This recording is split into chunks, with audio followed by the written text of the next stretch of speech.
Jerk! Let's go!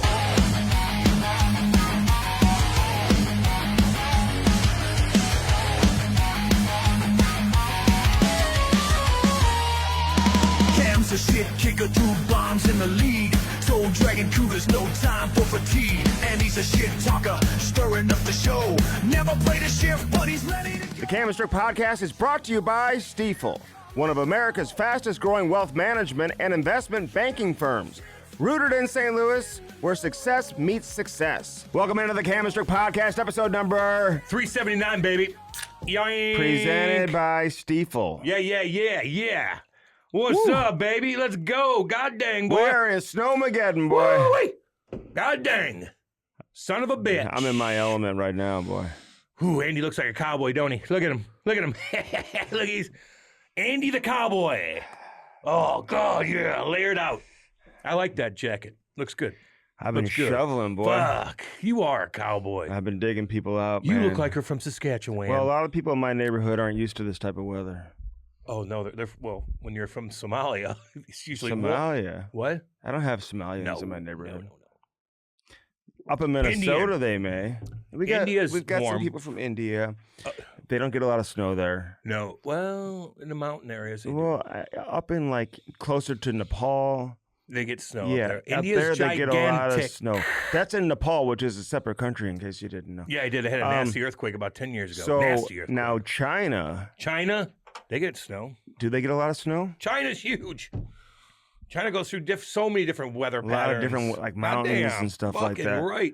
If you're in China and you go deep into China from one of those big cities that looks like you're in the future, Mhm. then you take a train all the way deep into China. Looks like you're going back in Mhm. time, baby. Yeah, so Back I in was time. digging people out, man, helping a lot of people out in my neighborhood. You weren't doing shit. You swear to God. Can I get a little? You, here, yeah, there you go. Fucking A. Thanks, baby. Andy the cowboy, look at him. Woo! God dang, boy. Take that mug. Take one. I'll do it with you. Let's go. Cheers. Go ahead. I don't know if I want you to do this. Don't try to peer pressure me, I don't dude. know. I said You I know don't you can't no, I do don't that. want you to do I'm it. a very strong-minded individual.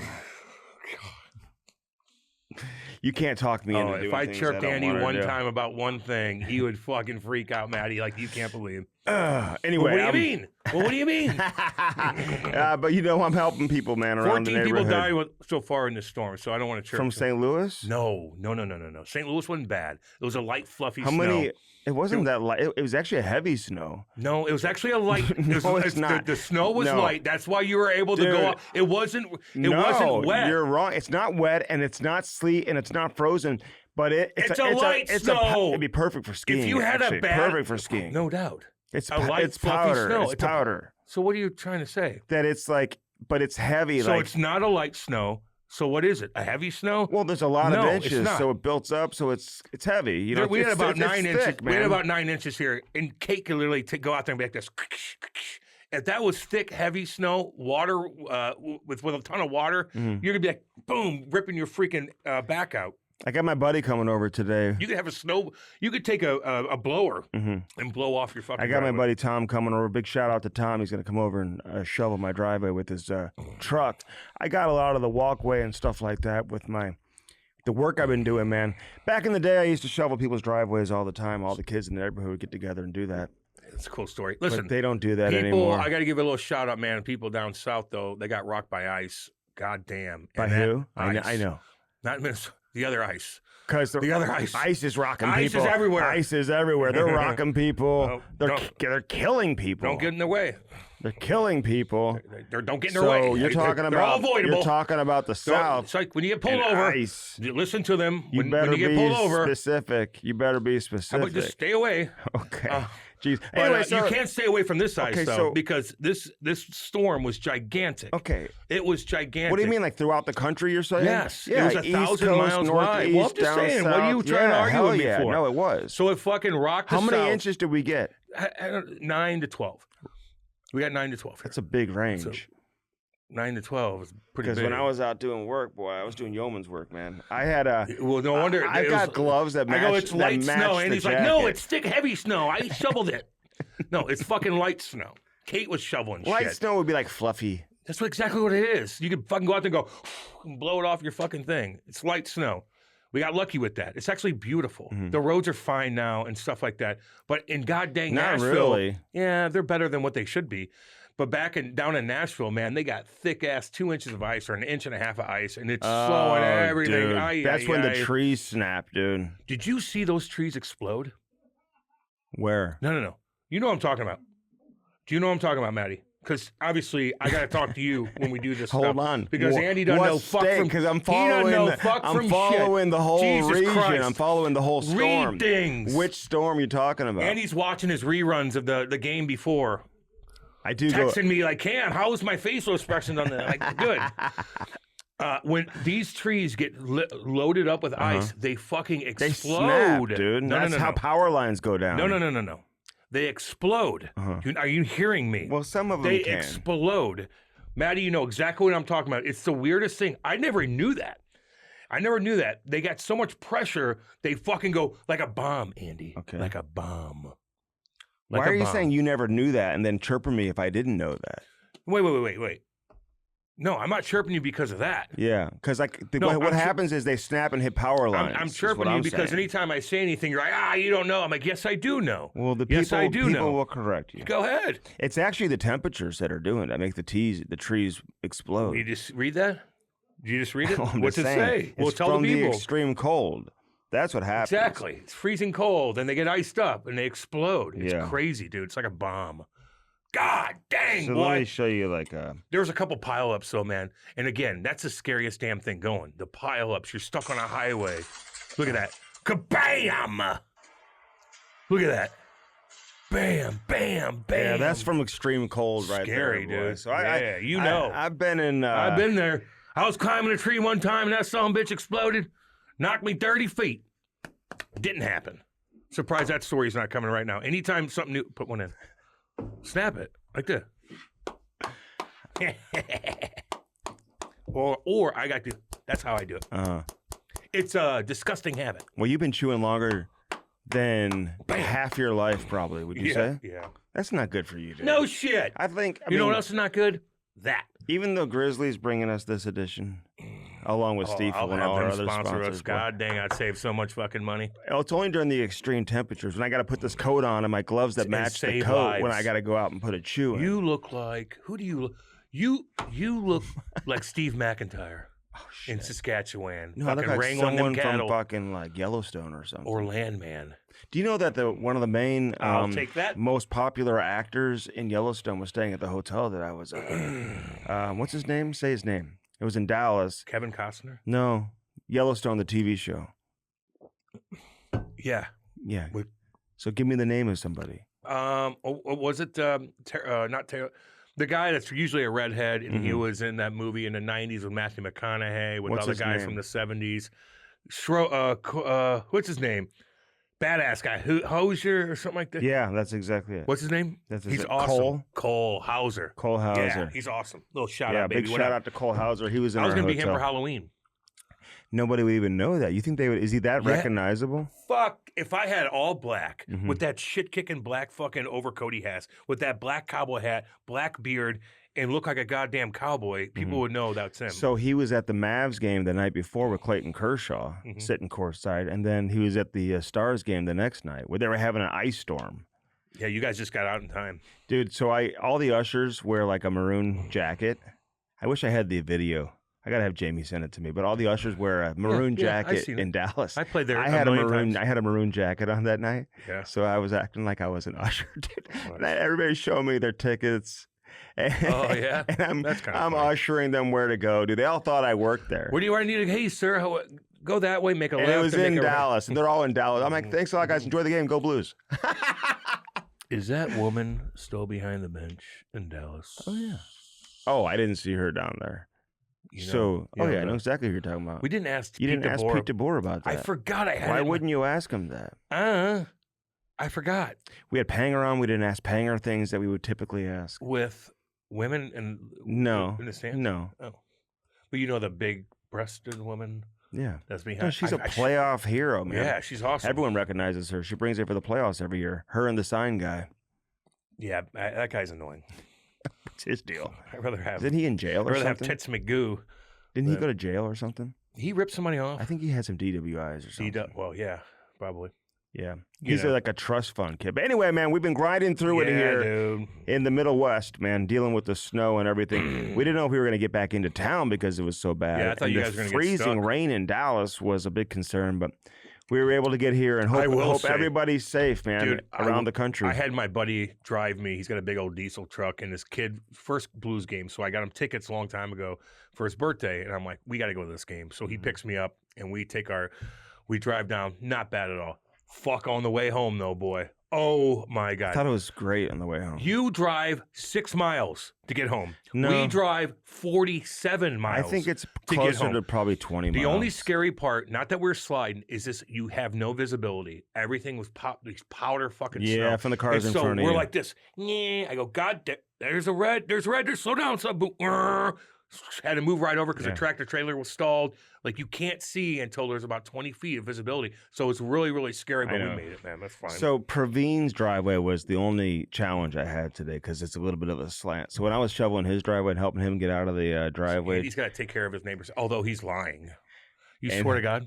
and You swear on Ivy his- that you swear on little Ivy that you I'm helping everybody in the that neighborhood. you shoveled his driveway. I'm helping everybody. You're lying. No, and look at me. His okra trees are snapping You're too. you're lying. I'm telling You you did that not right help now. anybody I'm helping shovel. Praveen, dude. What are you talking about? No, you didn't. Why would you? Why you virtue signal I'm like a that? shit. What'd you say when I walked in today? You're like a fucking Saskatchewan shit kicker. So It's all don't- falsehood. So why would you second guess? Because you it? didn't do it. You virtue signal. I'm helping people. No, you're not. Oh yeah. You help yourself. What'd you eat yesterday during the snow? Oh, what I eat. Oh, God. Man, fucking my stomach is so fucked up. Kate made her famous lasagna. Famous. She knows how to make goddamn lasagna. She is such a good cook. I saw a picture of her yesterday. You asked me a question, Go and now ahead. you're creeping. Because you know, like, Andy's not going to throw a compliment out. So was it a bad picture? No, I gave you a compliment on Twitter. What? No, you didn't. Yeah, I and did. people were chirping you. No, I What? did. No, they weren't sure. Listen, I got a fucking. They You team up with said me. Like you responded. People with the Blues team up with me, and they know when Andy's bullying me. And Andy thinks that he can't be a bully, but he can. But Andy tried to give me a compliment. You said, "Oh, thank you." That was your compliment? But it's just a backhanded compliment, and he was forced so to do. explain He what was it is. forced. Explain it. Caruso started chirping Andy right before I was taking my nap and bashing Andy for not reposting my life as a Blue. Feature that they did on the feature that Blues they did, YouTube it was channel. a like 2-year 3 thing. weeks ago. No, they did it last year. Like it's been a year in process. And like they were really proud of it. They did such a good job. People in Eureka were they love it, man. I was at Eureka High School. They don't even know who you are. And of course, I grew up there. First one ever to make it. Andy forgets about that sometimes. But like he never like reposted it or like God, if there's any other podcast that you see out there, those guys fucking plump each other up like no other. No, anything happens, even if it's an old clip. Their partner will be like, check this, this is my partner right here. Hey, da-da-da. Andy never does that. Never. You don't ever tweet. What? You don't ever put anything out for me to retweet. Other people do, but you ignore it. If somebody pumped your no. If somebody pumped your tires up, I'm like, fucking right, Yeah. or chirp, or communicate. Okay, go so ahead. they were mad that Andy didn't even do anything. But and I so did, Andy though. was forced to have a tweet about my life as a Blue. And I just know that he's like, fuck this. And he's like, I can't be too nice to him. Although his career wasn't good, he still has a really good story. And I'll go, what the fuck is this? Oh, People were dying. Oh, yeah. They're mad at you. No, they're They're not. sticking up for me like you can't That believe. is so They're funny. like, Andy is so mean to you. That I is go, God, so you're funny. gosh dang right he is. Was that not the Wow. best tweet ever? Fuck, I laughed so fucking hard. They're all Although over his me. career wasn't good, because he's going to start with that fucking backhanded shit. He may not be the best player, but he's got the best story or something like that. People were That was fucking coming up to me incredible. like, fuck Andy, I'm on your side. I'm like, it's all good. It's funny. That was Like, that's- absolutely I had to even incredible. like defend you because Yeah. they were mad at you, Andy. You got to be nicer to me. I told a You few got to people be that nicer you to me. thought they were serious. You got to be nicer to me. I gave you It's a going to great... help your career I out. know. I gave you... You have to be nice to me. I It gave helps you- your career. I gave you a great compliment. So Fucking now, fire and shit. now, in fairness, we talked about... I pumped it up on the podcast. Remember, you were it's like, all wow, good. you gave me a compliment. I didn't start that. Caruso Okay. got mad at you. And then... well, And then you chirp Mike Zook. I did not. There you go. Who you chirp Caruso so bad. Hey Caruso, Andy told Caruso, Cam works for me. I'm in control. You have to go through me before you do anything. I should negotiate his rate. Was he should getting negotiate paid for his this? rate. And he goes, hey, don't. And he goes, aren't you busy getting Mike Zook on the next one? And I love Zuki too. He played 800 games. I know he did, dude. He was tremendous. I'm just saying, another alumni. No. Look right in there. Because the No, Blues no. love you, Zuki, Mike and he Zook. knows that. 800 games. Great. And you look down upon it. No, Look, I did not. You look down upon it. Why look would into you Mike. say that? Look, Don't say that. No. Don't say that You because brought that's not true. You brought this whole situation up, So- and I'm being a realist, and I'm telling you exactly what went down. So Mike Zook Say, I is love an you, alum. Mike. I love you, Mike, and He's he the knows best, that. dude. He's the best at apparel, embroidery, everything. We love you, Zuki. Don't And, listen to Andy. and let me say this about 800 games, baby. Okay, and his son's a great kid. Everything. I love the Zooks. My point was they feature a lot of alumni, so I thought maybe he'd be the next one. He'd be a great actual option for that feature too. Life is a Blue He Baby. was on with Chase and them. He actually was telling fucking great Oh, I stories. bet, dude. We should get him on here. Right there. Just say Zuki. Zuki, we're gonna get you on. I love you, Zuki. You know that. Oh, man. Zuki. Don't listen to Zuki Cam. just stopped playing hockey. Fuck, he's like 70. Did he stop? Yeah, he doesn't skate anymore. How long ago? A couple years. I know that feeling. He was one of the last alumni Mhm. to skate with the alumni at a late age. I know he was. Like 70 years old, man, you could skate still. Like that's a fucking that's good for you, dude. So he just kind of hung him up the other day. Yeah. Okay. Or like last year. Yeah. Well, that's good. And so anyway, so that was, I thought it was a really nice note that I gave you, that I put out there on social media. But in I fairness, got an army, just so you know. And if you're mean to me, Hey, they get pissy with you too. Okay, You but gotta just, watch just it, so you Andy. know, gotta Patty watch Maroon it. said something, and I quote tweeted his quote before. But you also said that they forced Patty to do Oh yeah, how'd you know that? And I told him, like, anybody who's putting this out there, you're asking them to do that. Oh, it's so funny. It's Although all they good. deny that. I got thick skin, baby. It's all good. Can I give a shout out right quick though? Because we talked about Steve out last epi, and you know that was a bizarre situation. I don't think we've seen that happen ever. Really? Have you seen Oh, absolutely. mid coach go down and? Oh yeah. Okay. Back in the day. No, I've seen. But it doesn't happen. Not many often. things we haven't seen. Andy's seen it all. Okay. But that doesn't happen often. But he did get his first win the other day in OT. I was very happy for him. And man. the way they showed a camera, they're like filming him, and I love it. I'll watch all you guys out there in Springfield Thunderbirds. If you have a camera crew, can you just follow him? Or I know he probably doesn't want it, but follow him around.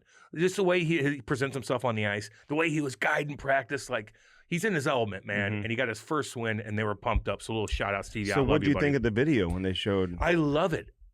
Video. Teo Lindstein, who scored the overtime winner Who? on a 2-on-1? Who fucking drove that puck out of the zone? And Kaskamaki. Jesus.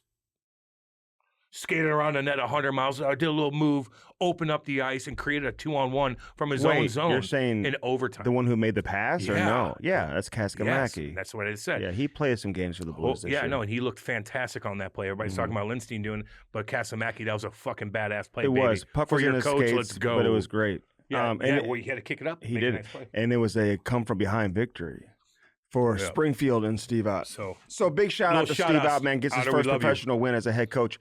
And again, I said it last week, but this is and it's interesting because last week when we recorded the show, it was early in the morning and the news had just broken, and I Yeah. really hadn't talked to anybody I know. yet. Yeah. You know what I'm saying? Yeah. And I'm glad that that my opinion was kind of supported by what Jim Montgomery said too. You know what I mean? Which is exactly what? That, you know what, if this guy wants to be a head coach or anybody wants to be a head coach, you got to get head coaching experience. I was talking to DJ Smith about this after the game too, who obviously is the Windsor connection with all you guys. Yeah. And now I have And you? And he thinks he played everywhere too. He played Windsor and So Guelph I love DJ though, man. He's in London. great dude. And listen, he knows it. He's been a head coach. I mean, you got to get head coaching experience. And You do. I think for Steve Ott, the best path for him to get to the National Hockey League, I said this last week, as a head coach, is for him to go down and be a head coach. Okay. But was he demoted? Meaning he wasn't working out with the special teams and the assistant coach, and they're like, instead of just firing you, we're going to give you an opportunity down there. No, because if you think that if they're firing an assistant coach and he's the associate head coach here, that they would just fire him and nobody else, like that would be completely false. Like that's completely false. Okay. I You don't know want to dig what too I'm deep saying? into it, but yeah, I get what you're saying. Like they're not like they didn't fire him and be like, hey, you're either fired or you're going down to the American League. If that's your question, the answer is 1,000% no. Okay. The American League team is struggling. It's not going well up here. Who knows what it's going to look like at the end of the season? Typically, when you don't perform well and you don't have the success or the season that you want, I mean, what do we see in professional sports? What typically happens? Oh yeah, you see change, but Right? So, I mean, this is, I think about the organization getting out in front of it. Maybe there's an opportunity for Steve Ott to be the head coach down there next season. Why not go down there and finish the season now? Get your feet underneath you. Get familiar with the organization, the reps city, in, and all baby. that. Get your 20 games in, and then you know what? You're going to have a head start coming into next season when he's the head coach. He knows how to Do run it a for practice. a couple of years or however long it takes, man. And if Steve Ott wants to be an assistant coach in the National Hockey League next season, then he could say, no, I don't want to be a head coach in Springfield, and go join an NHL bench anywhere he wants, man. He get hired by a lot of people in the league. He's also turned down a number of American League jobs, which is what I said last year too, head coaching jobs in the American League. And now he's got one in the Blues organization where he's very familiar with everybody around him. And We're just clearing it up. one of his good buddies, and Steve Ott is about to take over, or Alexander Steen is about to take over as general manager. He's in a very, very good spot. Yeah. You know what I mean? He looked like he was in his element, though. Just like, He is in his element. you're in charge. You're the big dog now. Listen, sometimes it's tough, man, and you can speak to this, Cam. I mean, the guy played forever in the National Hockey League, didn't play much in the minors, right? Played 100 games. Right. Well, that's a long time ago. Yeah, I didn't notice that either because I remember. Because you said last week he didn't play. I didn't want to correct you, but You didn't know. sure, we talked about it. Wait. Much in the minors. Because I think he played in. I thought he didn't was he just- play in Utah? Yeah. I thought he played Utica or no? I thought it was Utah. Utah because of Dallas. Yeah, because when we were in Utah, we were talking about that. Was that during the lockout? No. Yeah, it might have been during the lockout. But regardless, That's why. he played games in the 04 American lockout. League. Yeah. So that's probably why. But I'm saying he's been in the National Hockey League. Then his coaching career began in the NHL. Boom. He's been in the NHL. NHL, So NHL. it's not easy, man, to just say, yeah, I'm going to go. Your family's settled. You're living that you got NHL two young life. kids playing hockey. Yeah. And he doesn't need to work another day in his life, probably, from a financial standpoint. So, he's good. I think he'd tell you he's good. But he loves the game and he wants to coach. And he'll I be think, good at it. Listen, there's going to be a gold pot at the end of the rainbow. He goes down there and does a good job. This guy's going to be a head coach for sure in the National Hockey League one day. What do you think? Fucking Chief, man. Oh, my God. What the fuck? So here's what happened. Wait. Hey. No, Hey. he was doing squats. And there's like a T-Rex bar or something like that. I don't know. Don't you know? Yeah, I don't know if you've been around one of Because these. you were a workout horse for a But long time. Because I was texting with him, and he said he went to go pick his head back up. Normally the bar comes down or whatever. It didn't go down, and he just banged his head right into it. 50 stitches, he told me he got. I mean, it looks as bad as it's going to get. I mean, you're talking black eye, the whole 9 yards. I mean. Black eye? He looks like Frankenstein. He looks like Mikhail Gorbachev. No, that was a birthmark. Oh, my God. He's a Don't- CD. No. Don't trip the Russian president like He's that. dead. Listen, that was a birthmark. Okay, people have birthmarks. This was But this is a horseshoe. This looks remind me of the Nightmare Before Christmas, where the guy gets sewed up. The one chick that sews everybody up, like his head. It's like they did fucking brain surgery on him, and they had to fucking cut his whole head open. It was a huge half circle. You should see the T-Rex What bar. the You should see the bar. Yeah, it's nothing. No, it's it's still there. It's dented. It's still there. It's dented. That's a hard. Listen, Oh my God, man! You If know how some- painful that is and uncomfortable it is to sleep imagine like that. somebody did that at Gold's Gym or Planet Fitness. The lawsuit. Oh, you cut your head open like that. 50 stitches. That's unbelievable. Like that look like a fucking somebody dropped a dumbbell on his head from 2 stories That's high. what it looks like. Son of a God, it looks terrible. So Put Chief- a fucking hat on. Chief is one of the. He's as tough as it gets, He doesn't and care. we wish you all the best, man. It fits you well, man. It looks good. What would happen on if you. it happened? And to you're me? gonna. Hopefully, you're okay and What- everything. what would Like, hap- say that.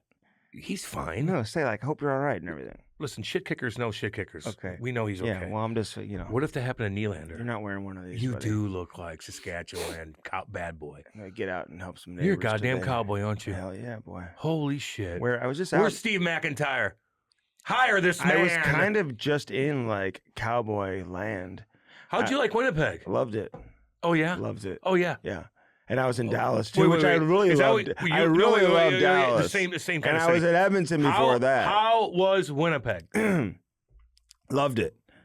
Lies. Tell me sweet little lies. I got to go back there in a few weeks. Lies. That was great. Fleetwood Mac. Mm-hmm. You liked it. Lovely city. Beautiful city. Get out of here. I can see why not what Kyle you Connor told me. and Hellebuck and all these They guys all wanna stay. wanted to stay there. course. Shifley. Yeah. I can see why they'd resigned. Because how beautiful the city is? Beautiful. Yeah. Lies. You wanted to get out of there so goddamn fast, your head was spinning. It's not true. No. I saw Blake Wheeler too. Let me guess, he was helping. I did catch up And with. he was snow plowing up in Winnipeg. I did helping catch people up out. with Blake Wheeler, who was there, who now lives in Connecticut, Greenwich. Oh, yeah. He got out of there. Connecticut. He got out of there, boy. One of the wealthiest areas in the One world. of the wealthiest. I think Shaddy's from there. Greenwich. Somewhere. If you're close from to Greenwich, there. Connecticut, your You mommy and are. daddy You're doing a pretty fancy goddamn lad, good. boy. You're doing But pretty his parents goddamn were good. teachers and stuff like that. Shaddy comes from a humble background, man. But like Greenwich, Connecticut. probably had everything he Son needed. of a bitch. Yeah, so he lives in Greenwich. That's a big. That's like the opposite of Winnipeg. I can see why people love it there, man. Oh yeah, I love it. this time of year is beautiful. Oh my God! I mean, it's the best time to go. Imagine how we are right now in St. Louis, which is 0 degrees Mm-hmm. outside. You got a foot of snow. People are sliding over. Like that's John that's, Hamm likes That's it 4 too. months out of the. No, he doesn't. That's 4 months out of the year. John Hamm's like, okay, I'll 5 months out go. of the year. You're gonna pay me millions of dollars Yeah, and give me a free house. And it's cheaper to film in Winnipeg. Yeah, I'll be there. You know, I know. that's why they film in British Columbia. It's cheaper. It was. I did feel like at one point I was like in oh man, the world's largest like tunnel. Salvation Army store or something like that, or like a like a Goodwill store, you know, the world's largest. But he loves it. And I loved it. That's an Andy compliment. Cam, a terrible player, although has a great. He didn't have a great career, but he's got a great Oh, story. Son of a bitch. Salvation Son Army. of a bitch. boy. Wow. God dang. We may have to take that out. No. Oh yeah. No, we're not. Because I'm not chirping. No. I'm just saying in the food No, court, connected to the hotel. Yeah. There's that like food court Depressing. in that area specifically. Now, It's depressing walking from point A to point B. but when you're walking around outside, I didn't go to the suburbs. go I didn't outside. see You where didn't they go live. I outside. did. I walked to the drugstore. You get what? Ibuprofen, actually. And then I had nosebleeds. Because you're. Oh, Do you know? like you're doing blow. I know. If my nose ever bled and like somebody saw it, they'd be like, "Cam, Do you know fucking that's what fire him." happens when you take ibuprofen in that dry climate? Well, it thins The whole- out- I was thins getting out your sick blood. there. It thins out your blood. That's From, why like- if you're on acetaminophen and you get into a car accident and you're cut open, like you're gonna bleed out quicker than usual. But I just loved it. And Whoa! I'm serious. And the Look people, into my the eyes. people there are so Look nice. into my eyes and be Yeah. like, I love Winnipeg. Say it. I love Winnipeg, Oh, and I mean it. oh. And I can look, see- look in that I camera. do, and the people there are Say it. great. Just say The it again. broadcasters are great. We're not talking Kevin about that. Sawyer, everybody did. Kevin Sawyer's cool as shit. Yeah. He doesn't leave his hotel either. What do you mean? Does he live in the hotel? He plays a lot of video games. Sawyer, he's like, there's not much to do. I gotta play video games. Oh, at home. Yeah, when he's Or did- working. Oh, I see. I think he's from Kelowna. Oh, really? Yeah, I He talked just- to him when I was up Oh, there. he flies in for the That's games. my boy right there, So Kevin. he's cool as He's shit. a St. Louis Blue, baby. So he doesn't. Alumni. He doesn't live in Winnipeg. No. Oh, That's interesting. Mm-hmm. So what's also interesting is that in Edmonton, which when we got in, and it had been a couple years since I had been to Edmonton. Andy always keeps talking about his. Like, why? Like, we know that So you're in I thought Edmonton. like this. I'm like, it's a great setup there. Mhm. I was in where the bubble was, and people are telling me the stories of the bubble. But outside, it looked like there was like this big entertainment district. So I'm like, oh, the next day I'm gonna go walk around. But wasn't much going on around there. No, but it's nice right there. It is nice. It's way better than any. So as yeah. we're driving away, somebody says, "Hey, that's Connor McDavid's house." Oh, really? Yes, I saw his house, dude. With the power lines? Yes, right over. It's at the top of a cliff, like. It's you- hanging over a cliff, and then you see the water underneath. It's scary driving in Winnipeg, though. Or no, I told you there was no snow on the ground in Edmonton. Just outside my window, there wasn't. But then when we drove to the airport, there's snow everywhere. Well, when you get to the airport, it takes a long time to get to the hotel. And then you have to go, and you're on that big cliffside because of the river, and you have to take that sharp left with its. And if it's icy, you're fucking dropping a couple 100 feet. Mhm. It's kind of scary. It really is. But Winnipeg's setup is way nicer, or Edmonton's is way nicer than Winnipeg. Yeah. Way nicer. Edmonton's setup is beautiful. The fucking hotel's awesome. There's always a bunch of cougars cruising around that bar down there. Mhm. Like, it's a cool little setup if you're a single guy and you're on the road or whatever, or you and your buddies are going to a game. Yeah. And you stay in that hotel. It's cool. No, it is. Yeah, I don't mind it. I don't mind it either. I listen, and I'm not even like joking. Like, listen, these are hardcore Canadian communities that love hockey, man. And I love that about it. I just hope Winnipeg- I love watching hockey up in Canada. So do I. No. 100%. So, like, that's all when I'm I'm in saying. Canada, though, when I'm in Canada, man, I love watching TV. It's all hockey. Everybody's talking hockey. It's hockey, hockey, hockey. I love that so much. I love their attitudes when it comes to the games, man. Everybody's watching. Everybody's talking about it. I love it. Puts you in a happy zone. It's like you have friends everywhere. You're all Yeah. connected. Yeah. When I'm in Canada, I feel like I'm connected with everybody because everybody's talking hockey. I think it's really, really cool. Yeah. But Winnipeg's hard fucking core. But It's hardcore. But that's what makes the people there, man, what they are, man. They have to. They're survivors. dude. Hopefully their team survives. They're survivors. You know who's from there? Steiner. Grew up there. We talked all about it. Yeah, his daddy played. Yeah. Ryan Reeves. Mhm. I mean, a lot of people there's some real shit kickers that are from Who said there wasn't? Winnipeg. Who So said there don't, wasn't? Don't chirp Winnipeg. You're the just one- because I like it. Yeah, you do. Who are you kidding? Next. Nylander flipping off the camera. Oh, my God. Did he Was have he wearing his tank tank top on? Tank top? And Bugs Bunny pajamas underneath? I don't know. I don't know. They do dress goofy, though. He doesn't wear Is Bugs. that big of a Why, deal? what, I'm not familiar with that. The Bugs Bunny pajamas. I'm exaggerating, Andy. Oh. Good fucking God. Okay. But you know how it is. Like, Matthews, so they're, I don't know. They're kind of They're annoying. very expensive clothes, though. Who cares? Andy thinks that it's because they're expensive, they look cool. No, I don't know. Like, it is what it is. Matthew Nyes is cool. Fuck yeah, he's cool. He's banged up, too. Slowing down a little bit. He's banged- Arizona boy. But like Nylander flips off the camera. Why do that? I don't know. What do you think of that? Does it matter? No, but like, what are you flipping them? Why would you even want attention? Can I say this? Aren't you supposed to hide Can I say up this? there? Why are you flipping off the camera? Like, what did it do to you? Yeah, but why are you doing that anyway? Like, you're hurt. They may show you. Why are you flipping the camera off? I'll tell you this. It doesn't matter, but why? But If why? Lou Lamoriello was his GM, Oh, he wouldn't have done that. fuck. If Lou would have if, lost his mind. if Doug on that. Armstrong was his GM, he Doug, wouldn't have why done wouldn't that. you? Because if I'm a GM, like, just calm down. You're already wearing tank tops up there Yeah. enough. Like, now you're flipping the camera off. You're not. Your team's out of the playoffs. Mhm. Like, it's kind of been a You're negative 0-3 year. and 1 You're on this 0-3, home You're fucking stand. hurt, and then Berube's got a goddamn half moon scar on his fucking forehead. Mm-hmm. You're injured, and then you're flipping a camera off. It's like, why invite that attention? Why? Mhm. Why? Can I just say this about It's these not guys? that big of a deal, but I'm just saying. And I know William Nylander. Listen, I know he's a great player. I know Austin Matthews is a great player. I hope both these guys have great Olympics, and especially Austin Matthews. Yeah, no doubt. Hope you have a great Olympics. He's the captain of Team USA. Is he? Well, he was in the Four Nations, and Is he this year? Well, sources told me several weeks. Cyrus's? Sources said Cyrus? several weeks ago that he was already told that he was going to be captain of the Olympic team too. All right. Okay, although it should be Matthew or Brady I know. or even Quinn Hughes, the silent assassin. Who just goes like this? Quinn. He stares into the abyss, and people are the cameras are on him. Mhm. He's standing there. Remember when the people were trying to scrape? Get out of the fucking way. Uh-huh. But I get it though. Like he's imagining what he's gonna do. Like he's just thinking. He's thinking. He's got a lot on his plate. He's playing 30 minutes a game, and he's just thinking. But he looks like this. Who do you think should be on there? What do you mean? Oh, you mean the two The captain. American? Oh, well, on the roster, I would say the two leading American goal scorers in the NHL should probably maybe get Probably. get another look.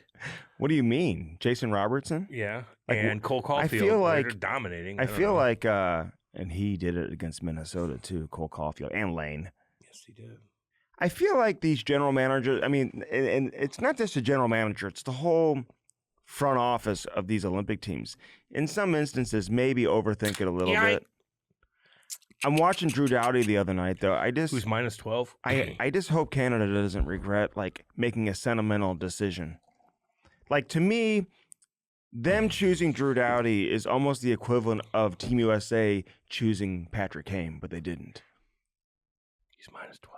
Do you know what I'm saying? Yes. Like, Billy I do. Guerin's like, no, we're not doing that. I love Patrick Kane. He's going to be the all-time leading scorer among American-born players. We love Patrick Kane, but we're not just going to make charity picks because we're there to win a gold medal. You've seen that before. And I know Canada's there to win a gold medal, but they chose Drew Doughty when, in reality, he's probably not included among the top 7 or 8 Canadian defensemen in the National Hockey right League. now, no. He has some experience. He's been hurt.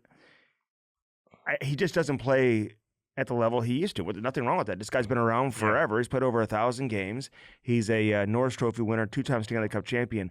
I've got mad respect for Drew Doughty. He can still play in the NHL. Is he Canadian Olympic level? I guess we're going to find out. That Evan Bouchard looks pretty good right now, Did too, you see the man. play he made the other day to McDavid on the Damn. overtime winner? Bats it down like bam, dives. Mm-hmm. On the dude, he's so good on the blue I line. know. Like he's like this. He just makes some mistakes. because he's just defensively. he's just thinking offense. Like okay, use But him he's that way. damn good inside the blue line. Fucking boy. he's good. And he's not even like his movements. No. He's kind of robotronic. Like hey, I know. he's not like opening up like McCarr does. He just is smart and he's actually agile. Yeah. Doesn't look like he is, but Right. he is, and he makes smart decisions. He's got a really good shot. I don't know. He made a nice play, fucking right to McDavid. Dude, He's like, fuck he's you. just skilled. But David's like, he's just "Get super outta skilled. Man. here." Very skilled, very smart, like you said, and Get out of here. makes a lot of things happen in the offensive end. So I hate saying that about Drew Doughty. Is that bad to say? No, I just said he's minus 12 since he came back from his injury. He's not playing great. And then he was sick. I just watched him in person the other day. So did and I'm I. like, We were all there. so that's why Yeah, it's fresh I in know. my mind. Andy's the only one at the rink. No, Andy was the only one there watching Drew Doughty. no. Yeah, we all saw him. He was okay. So I'm just saying that's why I bring that up. yeah, no, I had it down in my notes too. Like, You did? Yeah. That he shouldn't be on Team Canada? I just said he's minus 12 in his first 11 games back. Listen, man, like, what are you doing for me now? But Like, what are you doing Jack- for me lately? But like a lot of the They're saying media last year's shit. is like, what do we got? chirping Billy Guerin for taking Jackson Lacombe. How many times have I said on the podcast, Cam, that going back to right before the season started, You mentioned his name. how close he was to making the You team? mentioned his name. I remember that. I'll chirp you. And I ain't people chirp weren't you. even thinking him. It's No. like last year when I said Colton Parayko was going to make the Four Nations team, and they're like, How dare he's you? not even on the radar. How dare you say that? You're like, no, No, I hear he's on the team. I'll give you credit for that. 100%. Jackson Lacombe, he was Yep. like the last cut, like one of the last cuts, maybe the last defenseman cut. But the difference is between he and Lane Hudson talking to Sarsis with Team Sarsis. USA Yeah. is that he skates very well. I know everyone talks about Lane Hudson skating. This guy skates. I mean, different type of skating, different Better type of, defensive but minded he's more skating. versatile in terms of his ability to play the power play and PK. He can play the PK. He's bigger. He's still a great skater. You're not losing much in terms of his skating. He's got more size than Lane Hudson, and Team USA already has Quinn Hughes. That's the way it was broken down to me in terms of how they made that decision. Is that your Quinn impersonation? That's what he does. I love Quinn. He's like this. He's going to stare right through the Good. And opposition. then go dominate. And bring it, baby. I want you to fucking wrap that goddamn flag around your shoulders when you win. Like, yeah. Have confidence, man. So what, you stare into the abyss? People are you gotta get your chirping groove on. JT Miller right now, and that's my Oh, boy. yeah, I know. Hopefully he picks it up. Well, they're not in a good spot. The Rangers? Jesus, Murphy. What has happened to them? Jury's getting chirped too. I know he is. Jesus. God dang. Adam Fox can't make the team either. Well, people said it started when they let go of Barkley, Yeah, Barkley Goodrow. It How started. they put him on waivers and stuff. Like, I know. That was not a popular move inside that room. Trouba too, perhaps. Although I He's don't know chirping the Rangers too. I mean, and he was your captain, and I don't know. He played tough, man. I thought he was, so He was too. playing. It was making $8 million. He's actually doing okay, and Anaheim, who all of a sudden they won like what 7 in a row now, or something like Yeah, that. because they lost. They keep they won a ton, that they lost a bunch in a row. Now they're back winning. I want them to be successful. I like Anaheim. So do I, and I like watching games there. Mm-hmm. They got that little duck flying, that like drone duck. It's really cool. They got rid of Kreider. They got a lot of guys who Kreider too. Yeah. And Sorry. who mean a lot to that. How about some and Strome, who was there a few years back? I mean, I'm just saying they kind of lost their identity with some of these veterans. How about some of these first round picks that the Rangers had in the past 5 years? Mm-hmm. I mean, if you look up some of these picks that they had and who they picked. Oh, the Capo Cacos and guys like that? Yeah, and but even before that, like even like the 20th pick out, some of these guys, a lot of them didn't even sniff the NHL. They're in no man's first round picks since like 2018. Like, look at them. Let's go back. Let's look at it now that you say that. Go ahead. Okay, Vitaly Kravtsov, he was ninth overall pick. Although they did get Keandre Miller in the first round that year in 2018, and Nils Lundqvist. So they had three first-round picks. Where's Keandre? That year. He's in Carolina, doing his thing. Mm-hmm. And Lundqvist, I just saw him play the other night with Dallas. He's played over 200 games. Dallas, with Dallas. You know, but again, nothing spectacular by any means. But he's playing. Keep going. Right? And I do want to see what Vitaly Kravtsov. I mean, like, what's he up to? This guy's played 64 games. He's playing in the KHL right now. They took him 9th overall. What the fuck is that, Andy? Let's see who went after him. You know what I mean? Like that. Those picks put you down, dude. Down China. They could have had Evan Bouchard. He was the next pick. Jesus. I mean, Joel Farabee. Nothing really crazy. Let's see. You know? That was the Quinn Hughes pick, our draft with Brady Tkachuk. I mean, don't forget that, you know, Montreal took Kakaniemi before Brady Tkachuk. Doggy. Set you Rasmus back. Dahlin went first overall. Shit, that might set you back. A lot of good decades. D in that draft with Hughes, Dahlin, Bouchard, Noah Dobson. Yeah, Noah. Forwards, I mean, nothing really. There's some players who have played, don't get me wrong, but nothing that really stands out. Now, let's get back to the rest of the Rangers real quick. Just real quick. Just go through it real quick. Yeah, so 2000, that was 18. You said go back to 18. So 19, Capo Caco. I don't know. Laperrière, they got the first overall pick the following year, and they took Braden Schneider. Yeah. Who's, you know, been fine. I don't mind him. A little shifty defenseman, but he's played over 300 games still with the team. With the organization. Let's see. Brendan Othman. He was the first round pick in 2021. Adam Sikora. They didn't have a first round pick in 22. 23. Gabriel Perreault, Boston College kid. He should be pretty good eventually. EJ Emery was a draft pick in 24 and 25. They didn't have a first round pick. Those guys. Yeah. Okay. But not great drafting based on that. No, we just went through it. Okay. But I would think the Rangers would always be a great destination to play. Shit, yeah. Where they could still get monster free agents. They can. So I don't know. I want them to be. And Mike Sullivan is a guy you think players would want to play for. I don't know. Man. I don't know either, dude. They're writing letters. We talked about that before. Writing letters. Jesus. Anytime you write a letter as an executive, you gotta really look at it and be like, is this necessary? How is this gonna go? Before I hit send. Hold on, let me listen to the crowd. Like, are people even talking about this before I send this out? Nah, not really. Okay, let's. You ever think about that? Like when you're writing a text, like you got to think twice before you hit send. A couple of your people maybe write a couple things. It's not getting traction. Calm down. Just relax for a little bit. If you really need to, you'll know when you need to. Pronger's writing a book. Oh yeah. I figured he probably would. So he'll probably come on here and promote it. Let's get him on. Eventually. Get him on. He's in Edmonton now. He's everywhere. Frogs.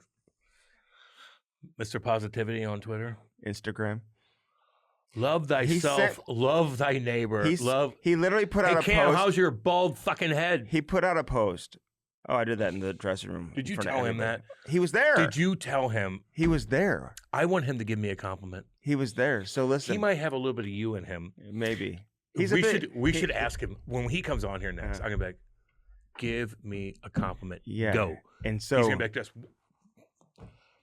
You gotta work hard. So the other day, he does one of his inspirational Yeah. social We media love posts. him, by the way. He's our buddy. Like, And I sent him a text, and he responded back with the middle finger. Because he was in Edmonton. I needed something from him. I'm like, are you in town? give me something inspirational. Fuck. That's what and that's prongs. That's So, prongs, man. As much It's as so funny. he's, We love you. educating everyone on social media and Oh, pumping he'll tell you everybody to go up, fuck yourself. he's still the same prongs He's behind it. still the same Don't guy. fool yourself. I love it. It's funny. We all chirp each other, man. We do. It's He's funny. the best, man. We all get chirped. We all chirp each other. It's just the way it we is. used to go at it back in Oh, the day. I know. His Look at wife that. would call me and apologize on his She should. behalf. Although it was all in fun and games, And he's like, I need your wife to call me and apologize. Can I give you a little? Somebody wrote, tweeted this the other day. In 2026, right? Uh-huh. There's been a kid fight in between periods at Hershey Center Yeah, in American League. there was. These psycho fucking kids fought each other. Hilarious. Sorry. To Are me, you're just It's learning. You're just learning about that. I'm not done. Everyone's talked about that. Funny. I Even think the that's wingmen talked about fucking- that. Brady and Matthew broke that so down too. goddamn funny. Then there was a college fight that went toe to toe. Oh yeah, Suspended for a couple games. I love that. Those two went toe to toe. Boston University. What was that? It was a sick fight against UMass Blah, Lowell, blah, maybe. blah. Throw in bombs. Bombs. It was a great fight. Great fight. Shout out. Love you guys. Both those kids, man. Took your suspension. So what did they get for that? I think 2 games. They did. Yeah, that's not. Take Well, your 2 games. yeah, but I want to that's- see more fights in college hockey. I don't. I don't want you getting suspended for 2 games. Okay, fine. I Because get that. 2 games is like fucking 7 games. No, but like one of those kids is a got a lot of attention. like one of them is a draft pick. And like, what do you we think give the- them a shout What do you out? think the NHL team is thinking when they Fucking A, let's go. like That's that what they're. kid, You're damn you right know? there. You know what I'm saying? Yeah, I loved it. So the only problem is a lot of kids in college hockey are drafted by NHL teams, and these kids don't have an opportunity to show these NHL teams that side of Sometimes their you game. gotta go take a 2-gamer. You know what I'm and do saying? your thing. Yeah, and no, I sometimes, get hey, that. you got to send a message to the NHL team. I could this do this. is what you're getting. I get pissed too. I'm a shit kicker I'll too. fucking stick up for my teammates. You damn right. I love that. Then I would like if I had an NHL team right now. After the game, I would hand this jacket out, dude, to whoever went toe to toe at they center can't ice. fit in it. I would just hand this out. To The their shit kicker children? of the game. To their The children? shit, oh, they don't have to They- wear it. Because they just- can't fit in They it. just get it. The shit kicker of the game would get this jacket. Fucking God, you look like you're from Saskatchewan. Saskatchewan. Yellowstone. Yellow. They'll hire you. The next Yellowstone. They should hire Andy. If I would have had this coat on and I would have seen We have a. what's his name in the lobby at the hotel, Oh, what's it? Oh, he good probably would old have. shit kicker boy. been like, "Hey, Cole would have been Cole, like, hey man, you're with me. You're my sidekick. I need you in the I next need you." episode." Imagine Andy on a horse. You would look tiny. Kablap! Y'all lost. You'd be falling off. Oh, God, it'd be hilarious. Okay. Then we have a PWHL fight. Oh yeah, that was a. Wait, you didn't see it? no, Oh, I wait. saw that. You didn't see that? Of course I did. How dare you? Of course I did. You're not watching women's hockey? No, I do watch Wait, it wait. all the time. Oh, yeah. Who played? And in fact, Who was it? up in Canada, Who was it? Hold on, I'll tell you, because I Name all the teams. Well, I forgot the No, na- name all the. No, fuck this. I forgot. Name I forgot all the BU. Name all the teams. Hold on. Andy, I'm looking at name all the teams. I want to get the Do it now. The BU. See, nah, he's cheating. No, Don't I want to cheat. get the BU fight because I want to give this kid a proper shout out. Why don't you talk into the mic? We're doing a podcast here. Talking to the mic. Let me see what you're looking up. See, Sasha Boisvert from Okay. BU versus Connor Eddy, There it UMass is. A Lowell. little shout out, Give baby. you Love both you a guys. shout out. We love you guys, man. Hell yeah. Turn it down. Okay. Name all the PHL teams. The Go Pride. ahead. They got the Pride. Where are they from? Is that New York or Boston? The Boston, Ottawa, New York, Minnesota. Name the teams, Andy. Hold on. Do you know that when I was in Canada, there's PWHL games on all the time? Do you watch any? Oh, yeah. Who was playing? Minnesota, I think, was playing Boston. So what Ottawa are the was names? playing. What are the names? What are the teams? So the Pride, I think, they got a couple prides, I think, in there. Andy wants everything to be pride. No, I'm just saying, dude. Andy thinks It's everything's like the pride. Hey, it's like the Canadian Football League. There's a couple of Rough Riders, right? You don't know shit. Virtue signal, No, motherfucker. You don't know. So there was You have two daughters. I know I do. I brought Chloe to the game the other night. 2 daughters. She hung out the whole night long. She loved it. So anyway, we got a PWHL. I watched that. Sick tough. What's up, girls? What's Let's up? go. What's What's up? up? Let's go. Let's go. Andy doesn't know about you, but I do. And then You don't know. What? You don't know, dude. I don't act like I know. I admit that I don't know. You virtue signal. It was a line brawl. And then you got And that was DC, right? And then you got a goalie fight with that was awesome too. Bobrovsky? What the fuck? He just went nuts. He did. That was fantastic. Awesome. Good job, 2026. I like it. I like. Oh, I we're like. liking. Yeah, We're all liking this. 2026. I Yeah, got so you. far, hell yeah. A I little bit of know. everything. Kid fight, goalie fight, girls are fighting, college fights. Like, let's go. I love the emotion. I know. So that was love- Nedeljkovic. Alex Nedeljkovic versus Bobrovsky. Nedeljkovic hilarious. kind of got into it all of Yeah. a sudden. He's like punching somebody Yeah, from yeah. behind. It's hilarious. And Bobrovsky comes all the way down. The best part about it is, sometimes you forget because you don't see this happen very often. Yeah. Which is why I'm glad. Hey, big shout out to the linesmen in that game and the referees for letting them go. Andy, I'm glad you brought that Because up. Can we find have out who that is? Because we have chirped referees and linesmen in the past for not Talk to the people. allowing these guys to fight. There it is. Baby. When Bennington and Marc-Andre Fleury Get are on looking to it. go at it, and you ruined that for us. If you would have ruined this one for us, instead we're all talking about it. And the best part about it is they don't leave the game. They come back in, and they still play like they're normal players. They This get is in when a Andy's fight. on. This is when Andy's at his best, right here, baby. You're damn right. Way to go, because they could have ruined that whole moment. They could have ruined that whole moment. So and they way to didn't. go, guys. Even in the college one, they let him fight. Just let him get it done. Let Let it him done. Let him fight. go. Don't you want eyes on this? Jeez Louise. I'm glad you brought that up. Thank you. You're doing pretty good today. Thank you. I'm not doing bad, huh? I mean, that's just You 'cause did lie to the people like, no, About what? with Winnipeg, and I didn't lie. you didn't watch, you don't know girls hockey. You don't Yeah, pay attention. You act sure like, I do. no. Name you me a don't. player, and I'll break her up. I don't know any. You name me a player. Hillary Knight, net front presence, heavy stick. What shot? I think she's a righty. She actually goes righty and God, lefty. please be a lefty. Please be a lefty. Please be a lefty. Well, most players are. Let's see. Are they? What's the difference between righties and lefties now? What do you think it is in the NHL, Andy? What do you think it is? Oh, I bet you there's way more lefties. I agree with you. It's crazy. I agree think with when I you. grew up as a righty sniping. Were you? Oh yeah, I'm left-handed, and I was usually your top hand's your dominant hand, You right? threw punches with your left hand. You're Yeah. goshly cool. But I shot right. Yeah. And I never felt like I was in the minority or this was No. different. Back or- in the 90s, I thought a lot of people I were was like right-handed. never even once thought Nope, about Me it. too. And then you start getting around the NHL, and The it's like you Europeans. talk to all these coaches, you talk to the general managers, and they're just looking for right shot defensemen. I'm like, they're not available? Are you they f- not there? Do you feel like the Europeans are more lefty? I feel I like, do, and yeah. they play the right side. They Like play the their Russians offside. and all that? Like, I Yeah. feel like they're A lot of the Russians not are Ovi, lefties. but Ovi's a righty. yeah. But I just feel like the Russians were always lefties. A lot of them are. I want to go back to. Ow. We'll get back to the PWHL here very No, soon, and no, we and won't. break No, we that down. won't. Hopefully, get somebody on here soon. We can talk about it. But Have we got a woman on? I'll get Shinzy done on anytime. It's my girl. Yeah, me too. She actually worked out with us and skated with us. Yeah, I know. She ran the power play. Andy interviewed her one time. That's this girl. I actually worked out with her. Brought her Been in. around that whole family for years. What are you talking about, dude? You skate with you guys work out together? Yeah. And I've been on the ice with her hundreds of times. As a matter of fact. And let me say this too. And when she was recovering from her concussion and coming back and all that, God. she dealt with a lot. Coached her brother Josh, coached her sister Joy, and Josh, he's still doing his thing. he isn't is, dude. Yeah, love he that still up? family. Love that Still up? family. But the assistant coach, of course, it wasn't the head coach. We know. I got to give Scotty Sanderson the big shout out for that. It's my boy.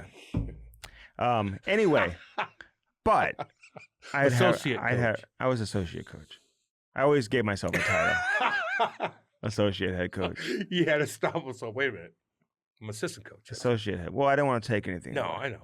He's a Hall of Gotta Famer. give props. Hall of Famer. Yeah, I got to give props to Scotty. He coached my cousin Derek. Yeah, he did. Coach that 85 group with They were really Paul good. Stassi and all Yeah. that. Okay, so anyway, a couple things I want to get to. I want to get back to William Nylander real quick. So these guys, who do you blame? Because like all right, here, let me just break it down for you in terms of what I see that's existing here. There's a major disconnect in Toronto between the star players and the fan base. The star players and the media. Major disconnect. They're not on the same page. Further proof by the middle finger that went viral. And they just don't care. Yet it's the media and the fans that have built these guys up to rock star status. Gods. And they have individual accolades, but they don't have the team success or the team resume to back up the perception they have of themselves. You know what I'm saying? Yeah, I do. I think they have this perception of themselves like they're bigger and better than what they really are in the grand scheme of things. Individually, yes, they put up great numbers. They score a lot of goals. They put up a lot of points. But how are they going to be remembered? Are they really going to be remembered for that if they don't ever have team success? And so they have this perception of who they are, that they're bigger and better than everybody else in the league because they play in Toronto, because they're put on this pedestal, right? So they can flip off the camera. Nothing's going to happen. They'll give some fake apology. They don't have anyone they have to fear. Listen, I love Craig Berube. You know what I'm saying? And I'm sure he didn't love that from Nylander. And I guarantee you they butted heads a lot, right? But one thing that people need to understand about Berube, too, is he kind of lets his star players do their thing. You know what I mean? He did that here in St. Louis. Some people would say maybe he could have been tougher at times than some of the star players. Kind of lets them do their thing. And I don't know what's going on with the general manager. I like Brad Treliving a lot, whatever. But they must not care. They had Dubas before. They didn't fear Dubas. So they can just flip off the camera. Who cares? He's William Nylander. We're a god. Remember when Mitch Marner said that? So we're gods. So they view themselves as such, but they don't have the resume in terms of team success that even comes close to backing that up. Any of those guys in Washington, Pittsburgh, St. Louis, Tampa, Florida. You think if they show Brad Marchand or Matthew Tkachuk, who had been hurt for several weeks, and Marchand, who just came back, Sasha Barkov. I mean, these guys truly are the elite of the elite of the elite. Way bigger than William Nylander. They just don't play in Toronto. You think they would have flipped off the camera? Marshy probably would. He wouldn't do it, dude. He wouldn't do that. And if he did it, you would it would come from a different place. And I'm not saying oh my God, I'm not getting into there's women and children watching and all that type of stuff. I'm not getting into that. And I'm not just judging William Nylander because he did it saying, oh, this guy must be a punk. No, I'm just saying it's just kind of part of the overall vibe that exists there, you know? And I don't think anyone really has any control over him. Yeah, I think that they already think that they're at the upper echelon without winning. You know what I'm saying? Yeah, that's kind of their They're attitude. just as big as Barkov and Tkachuk and Marchand. You're not. And you're not. You're not. No, people don't look at you the same as they look at those guys. Yeah. Now, people chirp Matthew Tkachuk and Marchand in different ways. Sure. But they've won, and that's the biggest You're not difference. as big as Nathan McKinnon. You're not. You're not as big as Crosby and those guys over close. there. Especially this year, Crosby. You're not as big as Ovi and Tom Wilson and all these cats who have won in Washington, and Ryan O'Reilly and Petro and all these guys who won here. You're not on their level. You're not. You're just not. We're on Vegas. You're just really good players. Yeah, you're not as big as, Eichel and company either, Mark Stone. Or until you win a cup. Or Kopitar and Doughty. Kopitar and Doughty. Those are shit kickers. No doubt, man. Two-time shit I kickers. love Sorry. Kopitar. He's about to get to 1,300 points. His son was in town playing in a showcase, played against my son. Shit, you're not even Sagan and Jamie Benn have been way more successful in. Yeah, but they don't act like that. They don't. They don't act like that. Flip out. Why? You're wearing literally a tank top. The other day he's wearing a tank top up there, a wife beater. Now he's like, "What do we got? I'm not watching the game. I'm gonna. Oh, there's a camera on us. Well, no shit. So maybe, maybe he's trying to be funny. I'm not offended by that. I'm just saying it's just an indication of the bigger picture. No, because it puts everybody else in a jam. Because now they have to talk about it.